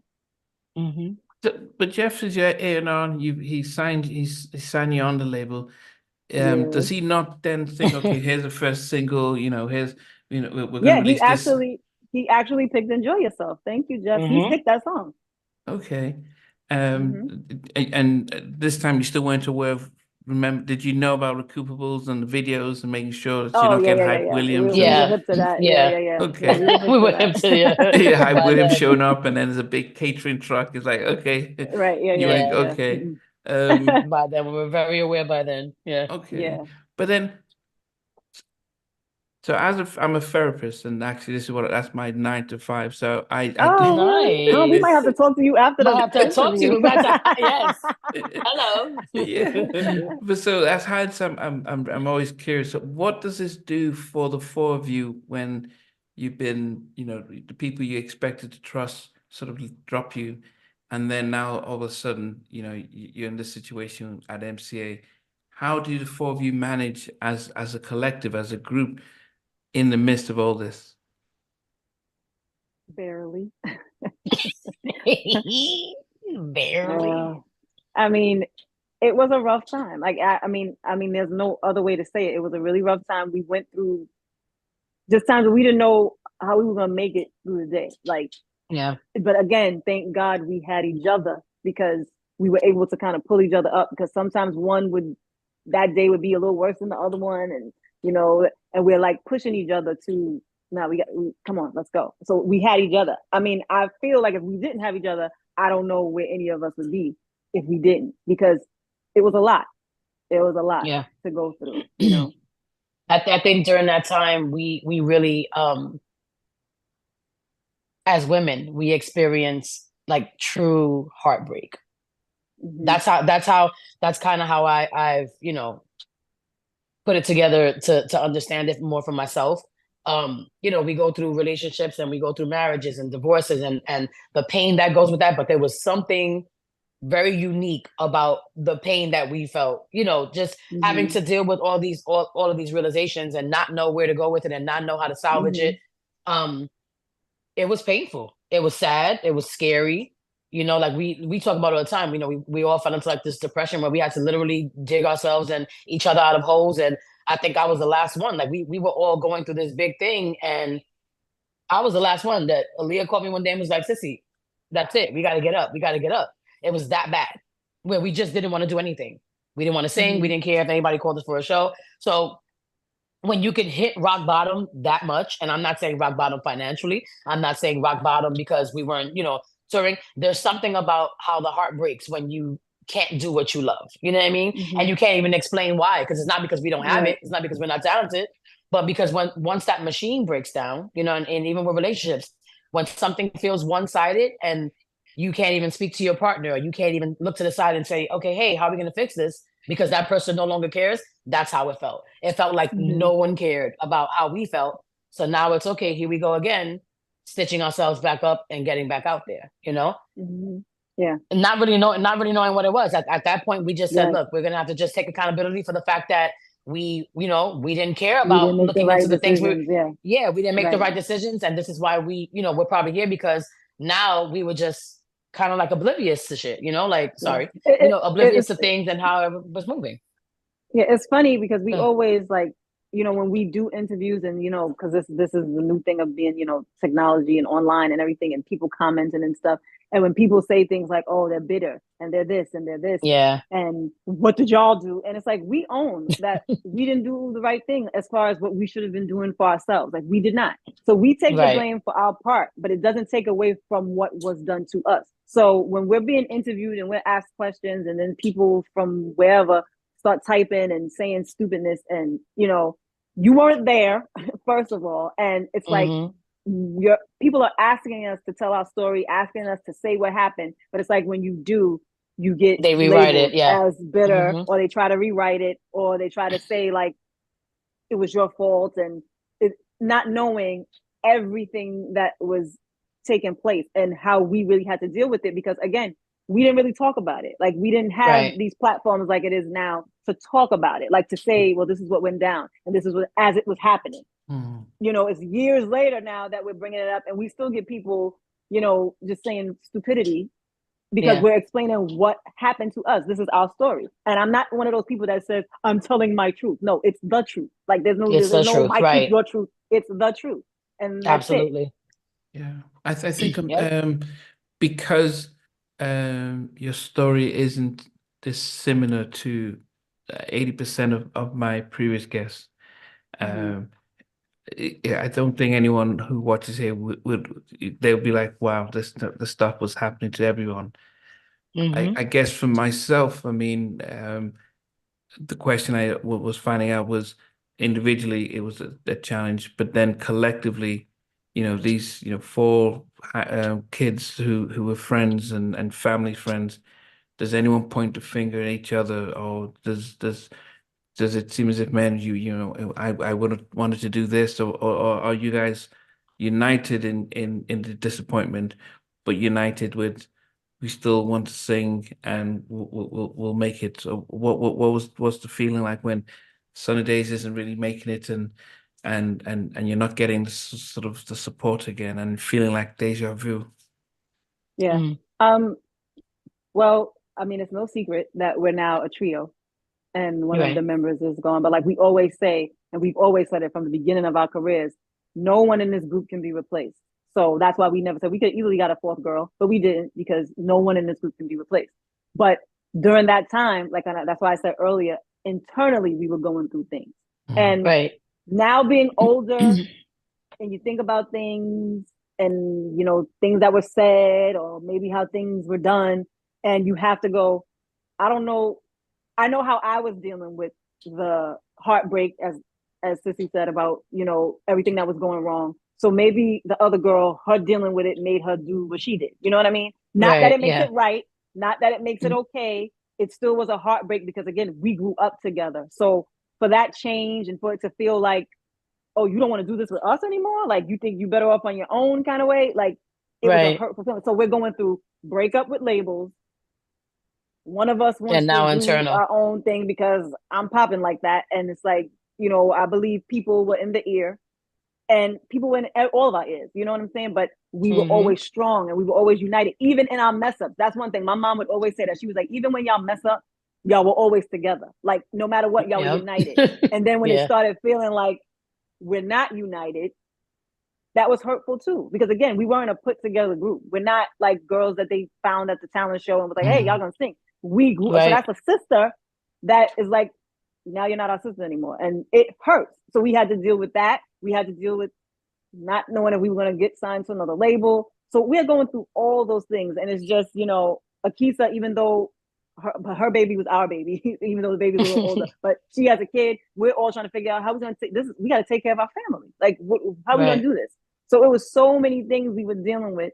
And yeah, were we going at each other? Absolutely. But we're sisters, so we do that. Like, I mean, we do that now. So it's like, we'll argue, fight, but it's a sister thing. It's not it's over thing, like detriment, like you got to worry about those kind of things. But it was a lot that we were dealing with the Sunny Days album. That was like, I feel that was like the what do you say, like the breaking point of, I don't know if I want to do this anymore. You know, because, and that hurt in itself to even think that something that we love so much, it was feeling like, I don't want this. I don't want this anymore, this. It's too much. It's too much. Yeah. So why is an album called Sunny Days that's bringing heartache and dark days? I'm trying to understand. Isn't that crazy? Well, at the time, isn't that crazy? It was funny. It felt bright. It felt sunny and bright. Things were getting better. Yeah, and then it was like, once it was time to start promoting, it was doom and gloom. It was gloomy day. It was very gray. It was very gray. Right. Yeah. You reflected that maybe when is it Lenny? Yes. Yes. When she decided to move on, that on reflection, how you guys were all feeling at the time, you probably, you know, and it's hard in hindsight. It's like somebody telling me that if an intruder comes into my house and I get a gun and shoots and did I think it was actually my neighbor trying to get you know, checking if we're all right, but you don't know what you do when you're in that situation until you're in that situation. So it's easy for people from the outside to judge. And that's why I like the fact that you can reflect at this stage of your life and career and think back at, you know, 20 odd years later and think, actually, maybe we were we didn't communicate better, or maybe we didn't get the support we needed and stuff like that. Absolutely. As a group, when there was the four of you, do you think, on reflection, that there was anything that could have been done to keep the four of you, despite all that was happening, reflecting, looking back 20 years down, just looking back? Yeah, I can tell you a therapist because you stirred up feelings, Nancy. Yeah, because I'm like, you ain't about to make me cry. Because let me tell you something, for real. You know, it may happen, sir. I know. I think if I can answer as honestly as I possibly can, in a real world, in a perfect world, if the feelings were what we all thought, like we said, we had a sisterhood. You know what I mean? And when you have something as strong as a sisterhood, you think about your own siblings, you think about your own family. You never think family would do you like that. And family be the first ones. You always say, oh, they would never. And they never, and like they never before. So I personally have always learned to not put anything past anybody, right? But in that situation, it was harder because, like Sissy said earlier, like, you know, we did everything together. We were always together. We grew up together. We went through everything, puberty, love, you know, first loves and all these things.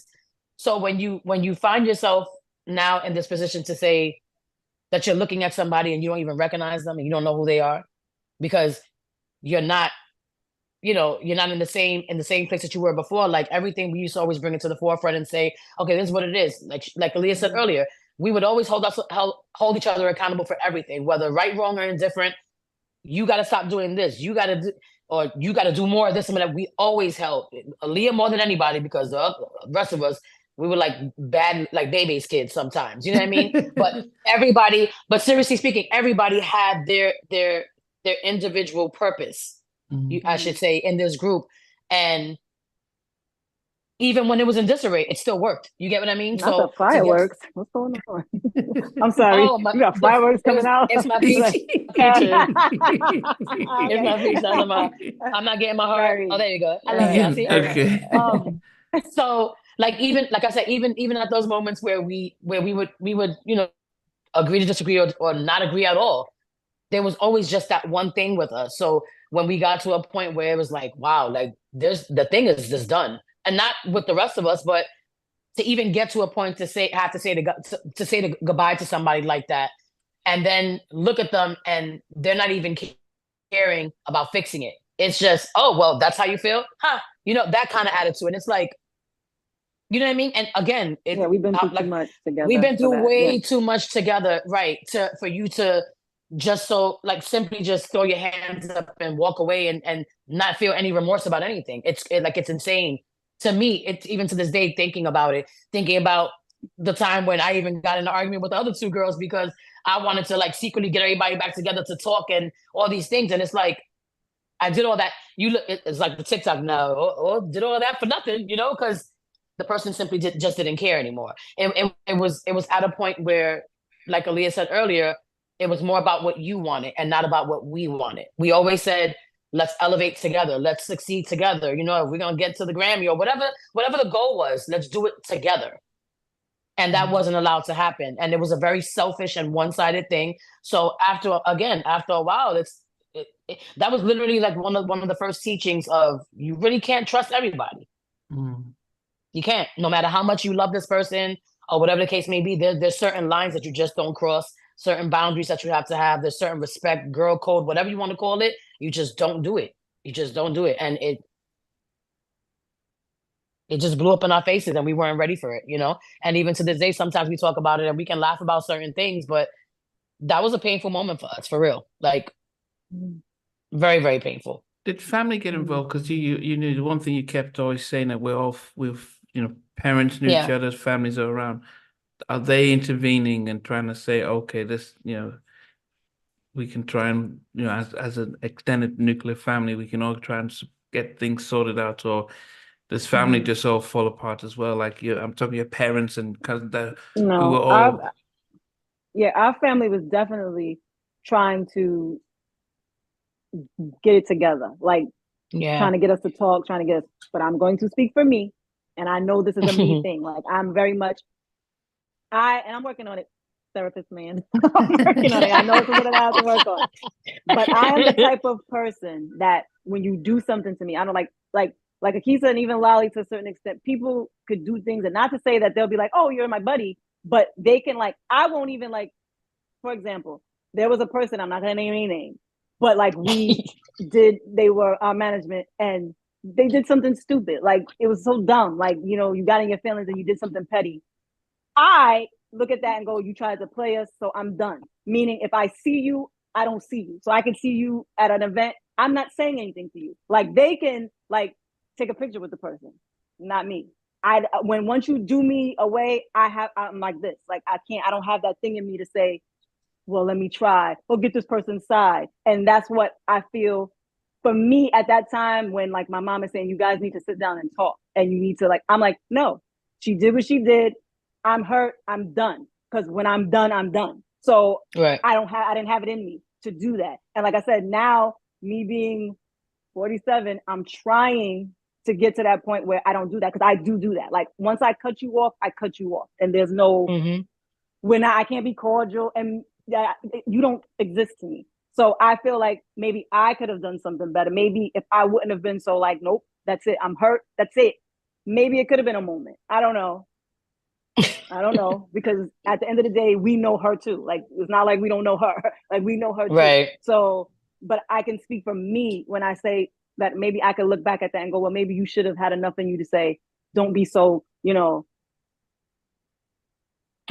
know. But you understand what I'm saying. Don't put that wall up.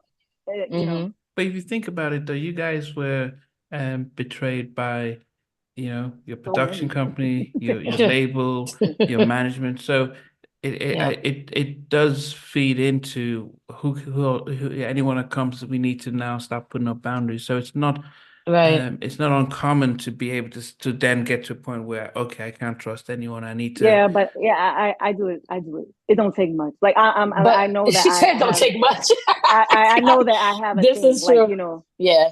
I have a I'm, thing. I'm, Like I'm very, because people have said it, like other people we've worked with. Like I know people say stuff about me and I'm cool with it because it's like I know where my thing comes from. Like it's more of a protective thing. Like I just don't like people messing with us. I just don't. So mhm. once you do something, I kind of look at you differently. Even if it's a person, like you didn't have to even do anything crazy. Just if I get a smidge of what you trying to do, like you trying to get over.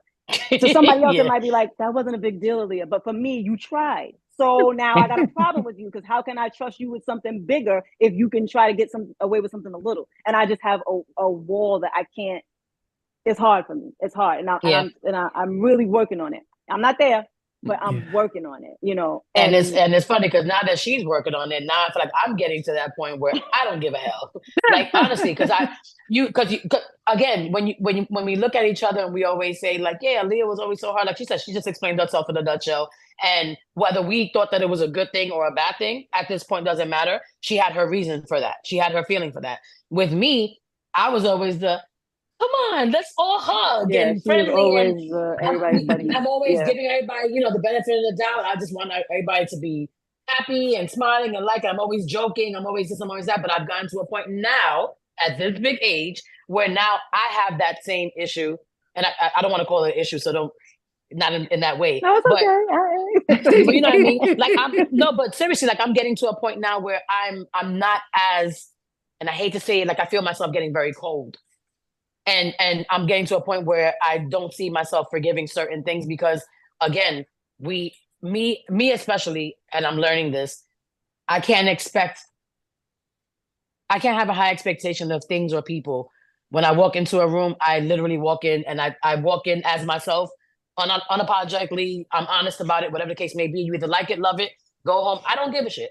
But at the end of the day, if I feel like someone is trying to, like she said, I've never been okay with anybody doing anything to us, right? Mhm. But I was still the one that was like, but maybe it wasn't like that, or maybe it was this, maybe it's that. Now it doesn't take much Yeah. for you show me one time, and it's harder in relationships because you want so bad for the person that you love to not be this person that you're seeing. Like, please don't do this to me now when I'm learning to trust and learning to.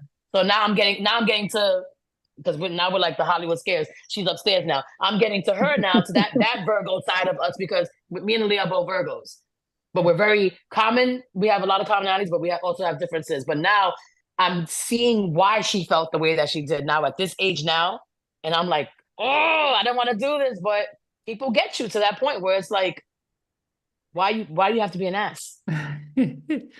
And now I feel like this isn't even an interview anymore. I feel like this is actual therapy. I know, and like a therapist. I Like feel I'm like like we're a gonna therapy session. we're gonna get an invoice as soon as we turn.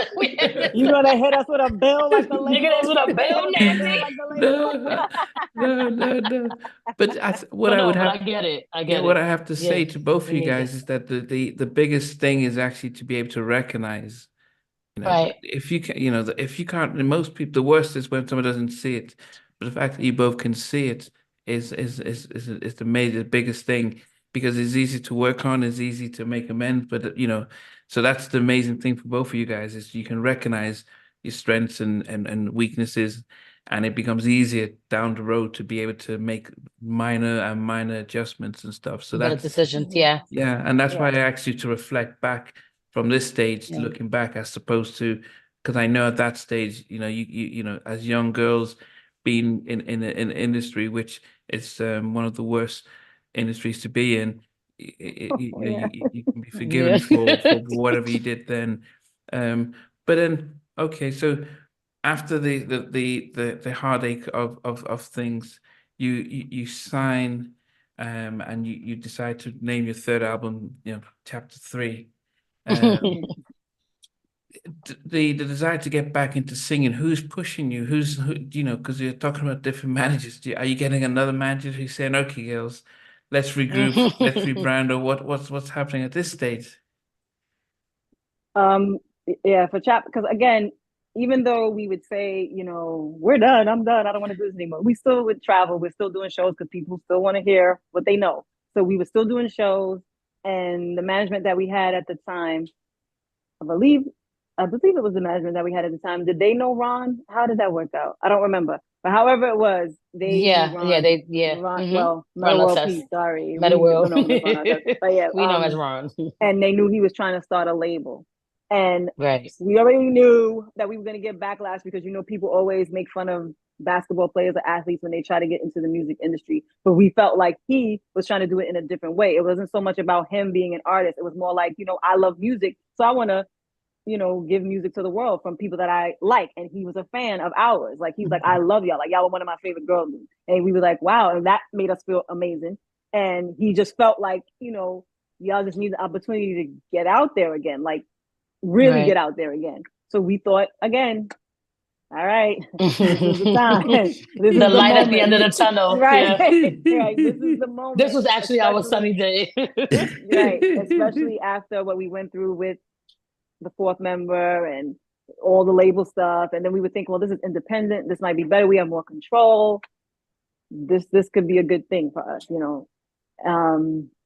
And it could have been, but again, it's always a situation, and I hate saying it like this because then it makes people feel like, oh, y'all always have an excuse. But it's not an excuse. It just, things happen that always affect what's going on. So the brawl happened, that affects what's happening. So now he cannot concentrate on his label because now he has to deal with this thing with the brawl that happened. You know, so it's like always something happens where we're like, Lord, like it was almost Here we go again. It was right there, and it was like, here we go again. Like, you know, as soon as it happened, I remember us watching it. Mind you, our phones are blowing up because everybody thought we were there. And when it's happening, we're watching it like it's over. Like This we can't be we real. knew it. Yeah. It was like goodness. it's over. You know, we just was like, it's over for us. Like this is gonna be bad. You know. Like, here we go again. But at least out of everyone that we've ever worked with, that's why we say he's the best boss we've ever had. He cared. Yeah. He called. He wanted to explain. He wanted to still try, you know, salvage whatever he could. Like, he wanted Even when to people still would try tell to him make they it shouldn't have, right? Yeah, we understood that now it's his business people, his sports agents, and his family, and all these people are telling him, no, you can't, you don't have time, you got to concentrate, you got to do this, and blah, blah, blah. Mm-hmm. We understood, but at least we got a phone call, we got a conversation, we got an understanding of where he was coming from. He understood where we were coming from. And even still, he still tried to make it work. Even with all that, he went against people that, you know, he was working with to try to make it happen, including the NBA, because they were really like, what are you doing? You need to concentrate on basketball, not this label. But he was like, nope, I'm gonna do an interview. In the middle of an interview, he's holding up our album to let people know He that it's really coming. did. Like He really did. He really did. Like, they were like, well, ESPN, what? like this. Yeah. ESPN, they're asking him about basketball, and he's like, yeah, my girls, and holding up Yeah, the album. it's almost like, well, what? Mhm. What's wrong? What made you want to hit Wallace? I don't know, but chapter 3's I'll go cop it. Like, what? Right. Oh my Yeah. God. But like Aaliyah said, that I think that was one of the moments where we really, like, we felt it for the first time. And I don't even know if I should say a very long time or at all. Like, somebody who really actually, like, literally believed in us to a point where he loved the idea of just the music so much that he didn't even care about his life. Like, that's your bread and butter. Like, don't do that. You know what I mean? Yeah. Right. Because But we were even like, Ron, stop it. Like Ron, stop. Like, we were like, are you kidding? We were literally at home, no, like screaming. Anybody else would be like, oh yeah, he got the album out. We were all like, oh God, like literally cringing. And we told him, he called us and he's laughing. We're like, Ron, are you crazy? He's like, maybe a little bit, and like joking. But you know, it just showed like what his heart was really about. And he really just wanted it to work. You know, he believed in us for real. And we're always going to be indebted to him for that, for real. Yeah. But Yeah. And so in the midst of that, then are you changing managers each album or stuff? Or Basically. Literally. Yeah. Yeah. But how much streetwise are you at this point when it comes to the business and everything? You know, this is just, you have 3 albums and unfortunate situations happen each time. How much of the industry and business are you aware of, and knowing that actually things were shifting quickly to digital? Oh, we learned. Yeah. Like I said, we're learning as we go, but we definitely learned. I mean, and we're still learning as far as that. Like, Right. that's a lot, especially me. Like, it's really a lot. But yeah, we had to realize the shift that was happening. And it's taking some learning. Time. Yeah, it's a different time, but God bless these kids. I mean, I'm proud of them, how they go about their things, and they're making sure that they get the money. So I think it's a great thing. So we're pivoting as much as we can. And we're doing different things. We're business women now. We have businesses that we're doing. We're acting now. So you can look into those things we have coming up, and we're excited about that. We have our podcast, GAG, coming, along with other things that we're working on, and we're happy official about it. Again, vendors for the Board of Education. Yeah, so we have different things we're going shifting on now. As well. We are shifting as well. We realize we have to have multiple streams of income, and still doing what we love. And that's what makes it great, because we can still do what we love. And with everything that we've been through, no one was able to stop that. But did you guys decide to stop? I mean, after chapter 3, and you formed your own label to do Time's Up. No, we did not. No. That oh Lord, that was a project that we worked on a few songs or whatever the case was, and it wasn't meant to be released or whatever. And some people threw it up, and it got on YouTube and all, but that wasn't something that we agreed to have released at all. No, at all. Yeah. Well, I mean, if people liked it, thanks, but that wasn't like an Allure album or project. We still that was just us working on stuff. Like, it was like ideas. It wasn't even mixed. Yeah. It was nothing. It wasn't that a mix. been, Nothing. Wow. It shouldn't have been put out. Right. Wow. Yeah. So when we actually drop an album, trust me, it's gonna be exactly what it's supposed to be. Yeah. So now, but this is 20 years since chapter 3. What is then and when did you guys get back into, say, the touring, or did that continue throughout? Yeah, we never stopped. It's funny, people always think that because of the fact that we're not with other people. But even when we were out, like even when we were at our height, it was just us. Like, we would do spot dates with people here and there, but it was always just us. So people are not used to seeing Allure with a big tour, because Allure was always touring by themselves. So even now, when they're like, "Oh, why are you guys not on the 90s tours?" and all that, it's like, I don't think people equate it. They forget, but we're still doing shows. Like, people that love Allure, they're hiring Allure, and that's what we do. And like Akisa said, we're, thank God for the R&B Society. Shout out to Vanessa Jordan. We love you, because we love you so much. Music alive, and she does all those. When you see the stylistics, and like when you see all those core groups that have been the things that we grew up on, that our parents had us listening to, when we're touring with those people, and when we're doing shows with those people, she's a big part of why. So absolutely, we're still out there. We're still out there, and we actually never stopped. Even with all the crap that was going on throughout the time, we were still able to get on a stage. That was one of the things, I guess, that kept us from really, really falling up. You know what I mean? So what's the 2024? What's the plan for Allure then? What can we expect? Well, like Aaliyah just said, we're gonna I can't hear. Oh, you can't hear us? I can hear both of you. Oh, okay. Yeah. Say something, Aaliyah. Okay, I hear you. Yeah, I can hear you. Yeah, I can hear you. Yeah, we hear you. Yeah. Okay. It just sounds a little bit different because your headphones went out, but you still hear you clear. Yeah. Yeah. Like Aaliyah mentioned, we have our podcast. It's called GAG. It stands for Grown Ass Girls, and you can see why. So we're curating that. We're working on getting that, and making that to perfection before we actually present it to the world. We're still traveling. People keep asking about new music. We'll definitely see about that. We're not one to give dates and throw out promises, because we know us. We'll say, we're working on 5 songs since yesterday. But we did give y'all a freebie. Y'all could get it anywhere, everywhere. It's called Like I Do. Like I Do, yes. Featuring Deja B, so you can find that. And then like I said, the project that we're working on, where we're working on this project with Chanel Red called Legacy. There's a song on there called Loving You that you guys can look forward to. And so we're still doing music and still doing things. That's the newest thing that we're doing. We're getting into our chopping acts.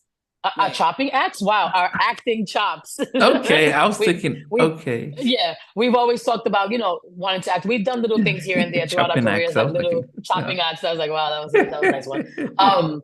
But, we've done things like, and you know, in the past, like little things here and there, little features here and there, like projects that we were asked to be on. But like right now, we're just, you know, we're doing everything that we love, and that's the main thing. Like, and we're doing it our way. You get it? So like, if an opportunity presents itself and it's perfect for us, then you know we'll grab it. You know, but for right now, we're just really focused on just like Aaliyah said earlier, just you know. We're vendors for the Board of Education. We have the decor company. We have the cleaning company. We have T-shirt lines. We have all these things that we're, you know, we're generating right now. We're getting into the swing of everything and the acting, and it's been fun. You know, we're hustling. You know, but the main thing is we're still on stage. So if anybody wants to book us, you can book us. allure.stilltogether@gmail. Email us. You got songs, send them over. You know, we're still breathing. That's the good thing. Right. After all these years, what has kept the three of you being able to work together in unity? You know, what do you think has made that you can trust each other, you can get into business as a group, as a trio, and remain strong? What do you think that is? Other than God, I think, you know, our lives have kind of spoken for themselves. And this is, you know, from my own personal opinion, we've all made our mistakes, you know, but we've never, since the last one, we've never been faced, as of yet, thus, you know, to this point, thank God, with any opposite or any examples of reasons why we shouldn't still be together, you know? The love is there, the support is there. We protect each other, you know, at all costs, no matter what, even when it's the hardest part of the day. Like sometimes it's not easy to speak to either one on whatever given day, depending on what's going on at that moment. But we still push each other and we hold each other accountable and we hold each other down. And that's the main thing. And our families are still very much, you know, in the mix. You know, like we look at our children.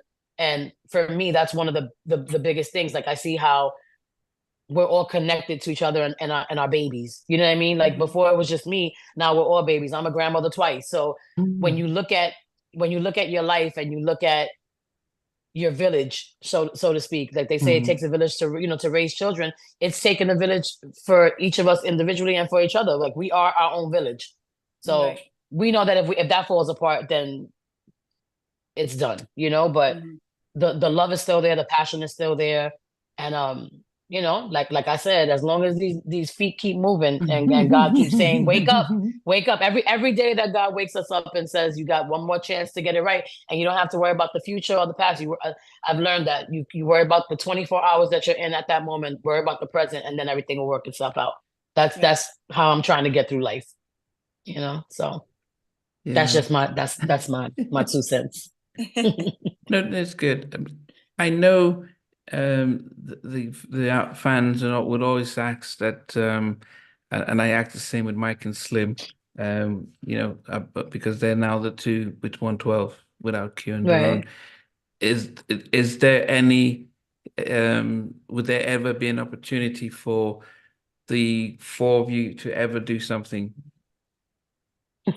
The four meaning the original girls? Yes. Oh. Didn't I tell you how I am? You know how it is. You know, you're putting it out there. It means that anything can happen. It's like, yeah, well, you know, who knows? You know, one day, and you just leave it open. Not like a, you know, that. Yeah, let's just leave it open. I don't really want to answer that because my answer is not going to be. It's not going to be politically correct. Right. It's not going to be the best. But I'm trying to find it. You know, anything can happen. You know, so who knows? Yeah, that's good. So, but where can people, if people want to check up on you guys, where can they find you on like social medias, if it's across the platforms? Lakisa, you know that's your thing. You know, always be I know.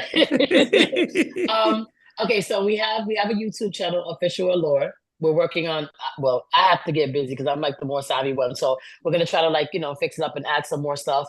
You could also find us on Instagram under Official Allure 97. We're even on TikTok now, trying to get hip to that. We're trying to be hip to be square.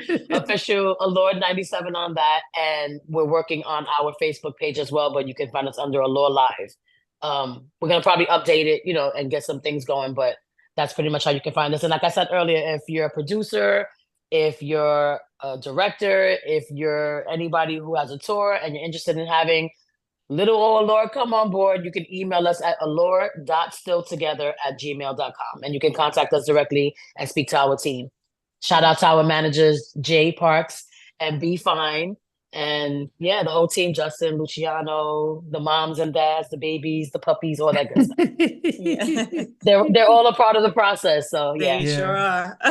Yeah, it's definitely it's definitely to get great to hear stories and stuff. I mean, I always ask all my guests when I wrap up, and I'll do this individually. But if you were sort of stuck in an elevator and you wanted to kill time, you get to watch your favorite movie.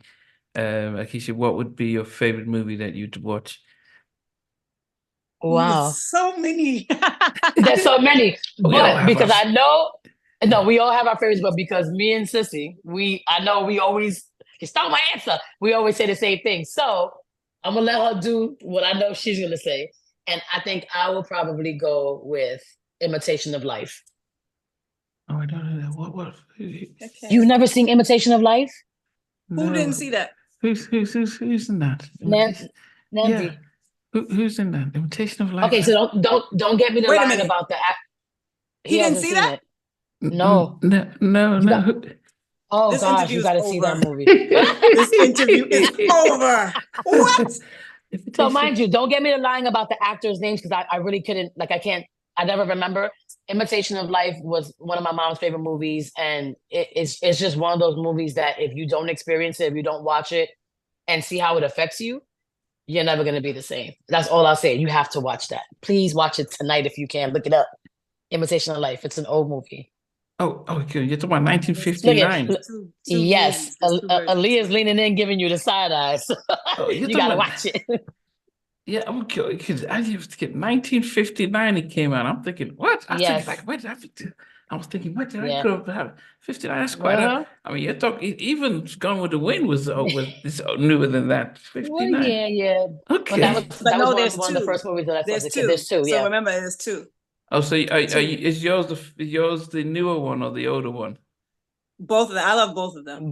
I like both of them. There's yeah. 1934 and 1959 version. Well, the 1959 version was they're both great. Great. If I'm going old school, I'm doing Seven Brides for Seven Brothers, or maybe Lawrence of Arabia or Bridge of Iroquois, and those are 60s. Are all great. Yeah, but 59. That's pushing it a little bit for me. But hey, I mean, I can just about manage a what's that? It's a Wonderful Life or something like that. But that's, one of my favorites too. Yeah, we have so many. We do have a What lot. about yourself, Aaliyah? Yeah. So for me, I'm always trying to be on the upbeat side, and it gets me up. Okay, Grease. Right. And then The Wiz. Yes. The Wiz. Okay. Yeah. The Wiz is great. Yep. Yes. Okay. Yeah. I mean, I think mine's I was going to say mine is Schindler's List. Really? Schindler's List. If you were trapped in an elevator, that's what you want to watch? Well, my all-time favorite film would be Schindler's List, and followed by the Spielberg Color Purple. Those would be absolutely. But see, you said trapped in an elevator. I would be so depressed. No. Okay, so I can't be trapped with. I mean, I watched the Schindler's List is deep. Those are amazing movies, but trapped in. I don't want to be trapped because I'm gonna cry. No. Okay, the whole idea was pretty much you had time to waste. So you had time. So if you had time, you just watch your all-time favorite movie. So that was just more so. Okay. Yeah. So so my all-time favorite movie is Schindler's List. That's followed closely by Color Purple. Is the whole. Yeah, Color Purple. I think with Schindler's List was the Schindler's List was the sense of redemption. The guy got into the business to make money, then he actually changed and then tried to save people. So that whole change and redemption of a person. Right. And the same with Color Purple, where how she evolved and when she meets her sister, and I break down every time I see them at the end. Aww, it's one of those movies that never gets it always affects you the same way no matter how many times you watch it. Have you seen the latest one? Did you see the You new know one? what? Because I like the old one, You don't want to take a chance? You don't yeah, want to take a chance, yeah. really? So I've been, Okay. yeah. So I've been, yeah. So I've, yeah. So that's what I might, I do have it. I've got it downloaded and purchased, but I'm not too sure yet. You're not I'm not too ready? sure. Yeah, Okay. no. I may have to watch the Whoopi one again, and then I'll go for it. All-time favorite song then, because I used to say that if Oh, they're getting ready to wow. put on the movie, but it will take about 3 or 4 minutes. What song do you request to play? What's your all-time favorite song? Jeez, that list is long too. Ali, you could go first. All-time Favorite favorite song. song. That's Wow. real. That's really hard. I cannot just pick. I can't. I 'Cause I can't. have, I don't even know where to start. There's no all-time yeah, favorite song. It's so many. Like it's so many I that know. I like. have so many. There are two. I have two that actually like really, really stick out, like that pull my heartstrings every single time. And I have to say that it's "Lady" by Kenny Rogers and "With You I'm Born Again" by Billy Preston and Syreeta Garrett. Okay. Okay, let me Those I see. can repeat over and over Yeah, and yeah, over and it's that over. kind Yeah, of thing to where my you heart. just play, But yeah. the list, yeah, that's oof. Yeah, there's A so hard like question. yeah. I don't. That's hard for me. That's really hard for me. Yeah. Yeah, That's really hard for me. but if you had a playlist, what's the first song on your playlist Mm. The first song on, that you'd well, have to put on depending. your See, play? that's the thing for me. I'm a very moody person, so Yeah. depending on my mood. We're very eclectic with our song, Yeah, song it's choices. like, yeah, I go from the Bee Gees to the Temptations to Tribe Called Quest. Like it's like it, you know, it Yeah, depends okay. on all my But over mood. the place. if we had to tie you down to say, look, your last meal, you need to listen to your last song. Oh Which no, song not your would last get meal. you? My I music, mean, my music list is a little bipolar. It's a lot going on. yeah, Yeah. but if you had to pick one song out of He all said your your hundreds last of meal many though. songs, what song would you eventually turn to? I'm sorry, one more time. Yeah, if you had to pick one, just okay, out of all your fun ups and downs in a happy mood, what would your song be then? Oh, my go-to person is Anything by Sade. She's Okay, mine. so she's done so many. Yeah. So just if you had one Sade. Yeah. You're pushing it. But I'm gonna go I with said anything. Your Love Is King. Okay. Yeah, Your Okay. Love Is King. that's a good one. Yeah. I A mean, good one. mine is the lady in my life, Michael Jackson. You know, Yeah, that's a person favorite. that's my song. And actually, I don't listen to it too often because it's too precious to just Does it listen to remind it. you of somebody, Namdi? No, no, no. It's just that it's No. such a Okay. beautiful song that if I don't I limit how often I listen to it so that it still becomes so that precious song No, as it I I get is. it. got you. I hear Yes, you. I definitely yeah, understand that. yeah. So no, okay. It's no, but it's definitely been great, really having a chance to talk with you guys and It's been a go pleasure. Thank you. It was go great. We enjoyed ourselves. Thank you for go having go us. Yeah. go through your journeys and stuff. Yeah, it's and I don't even know what time we started. I think it's okay, just over 2 hours, so it hasn't been too Yeah. bad.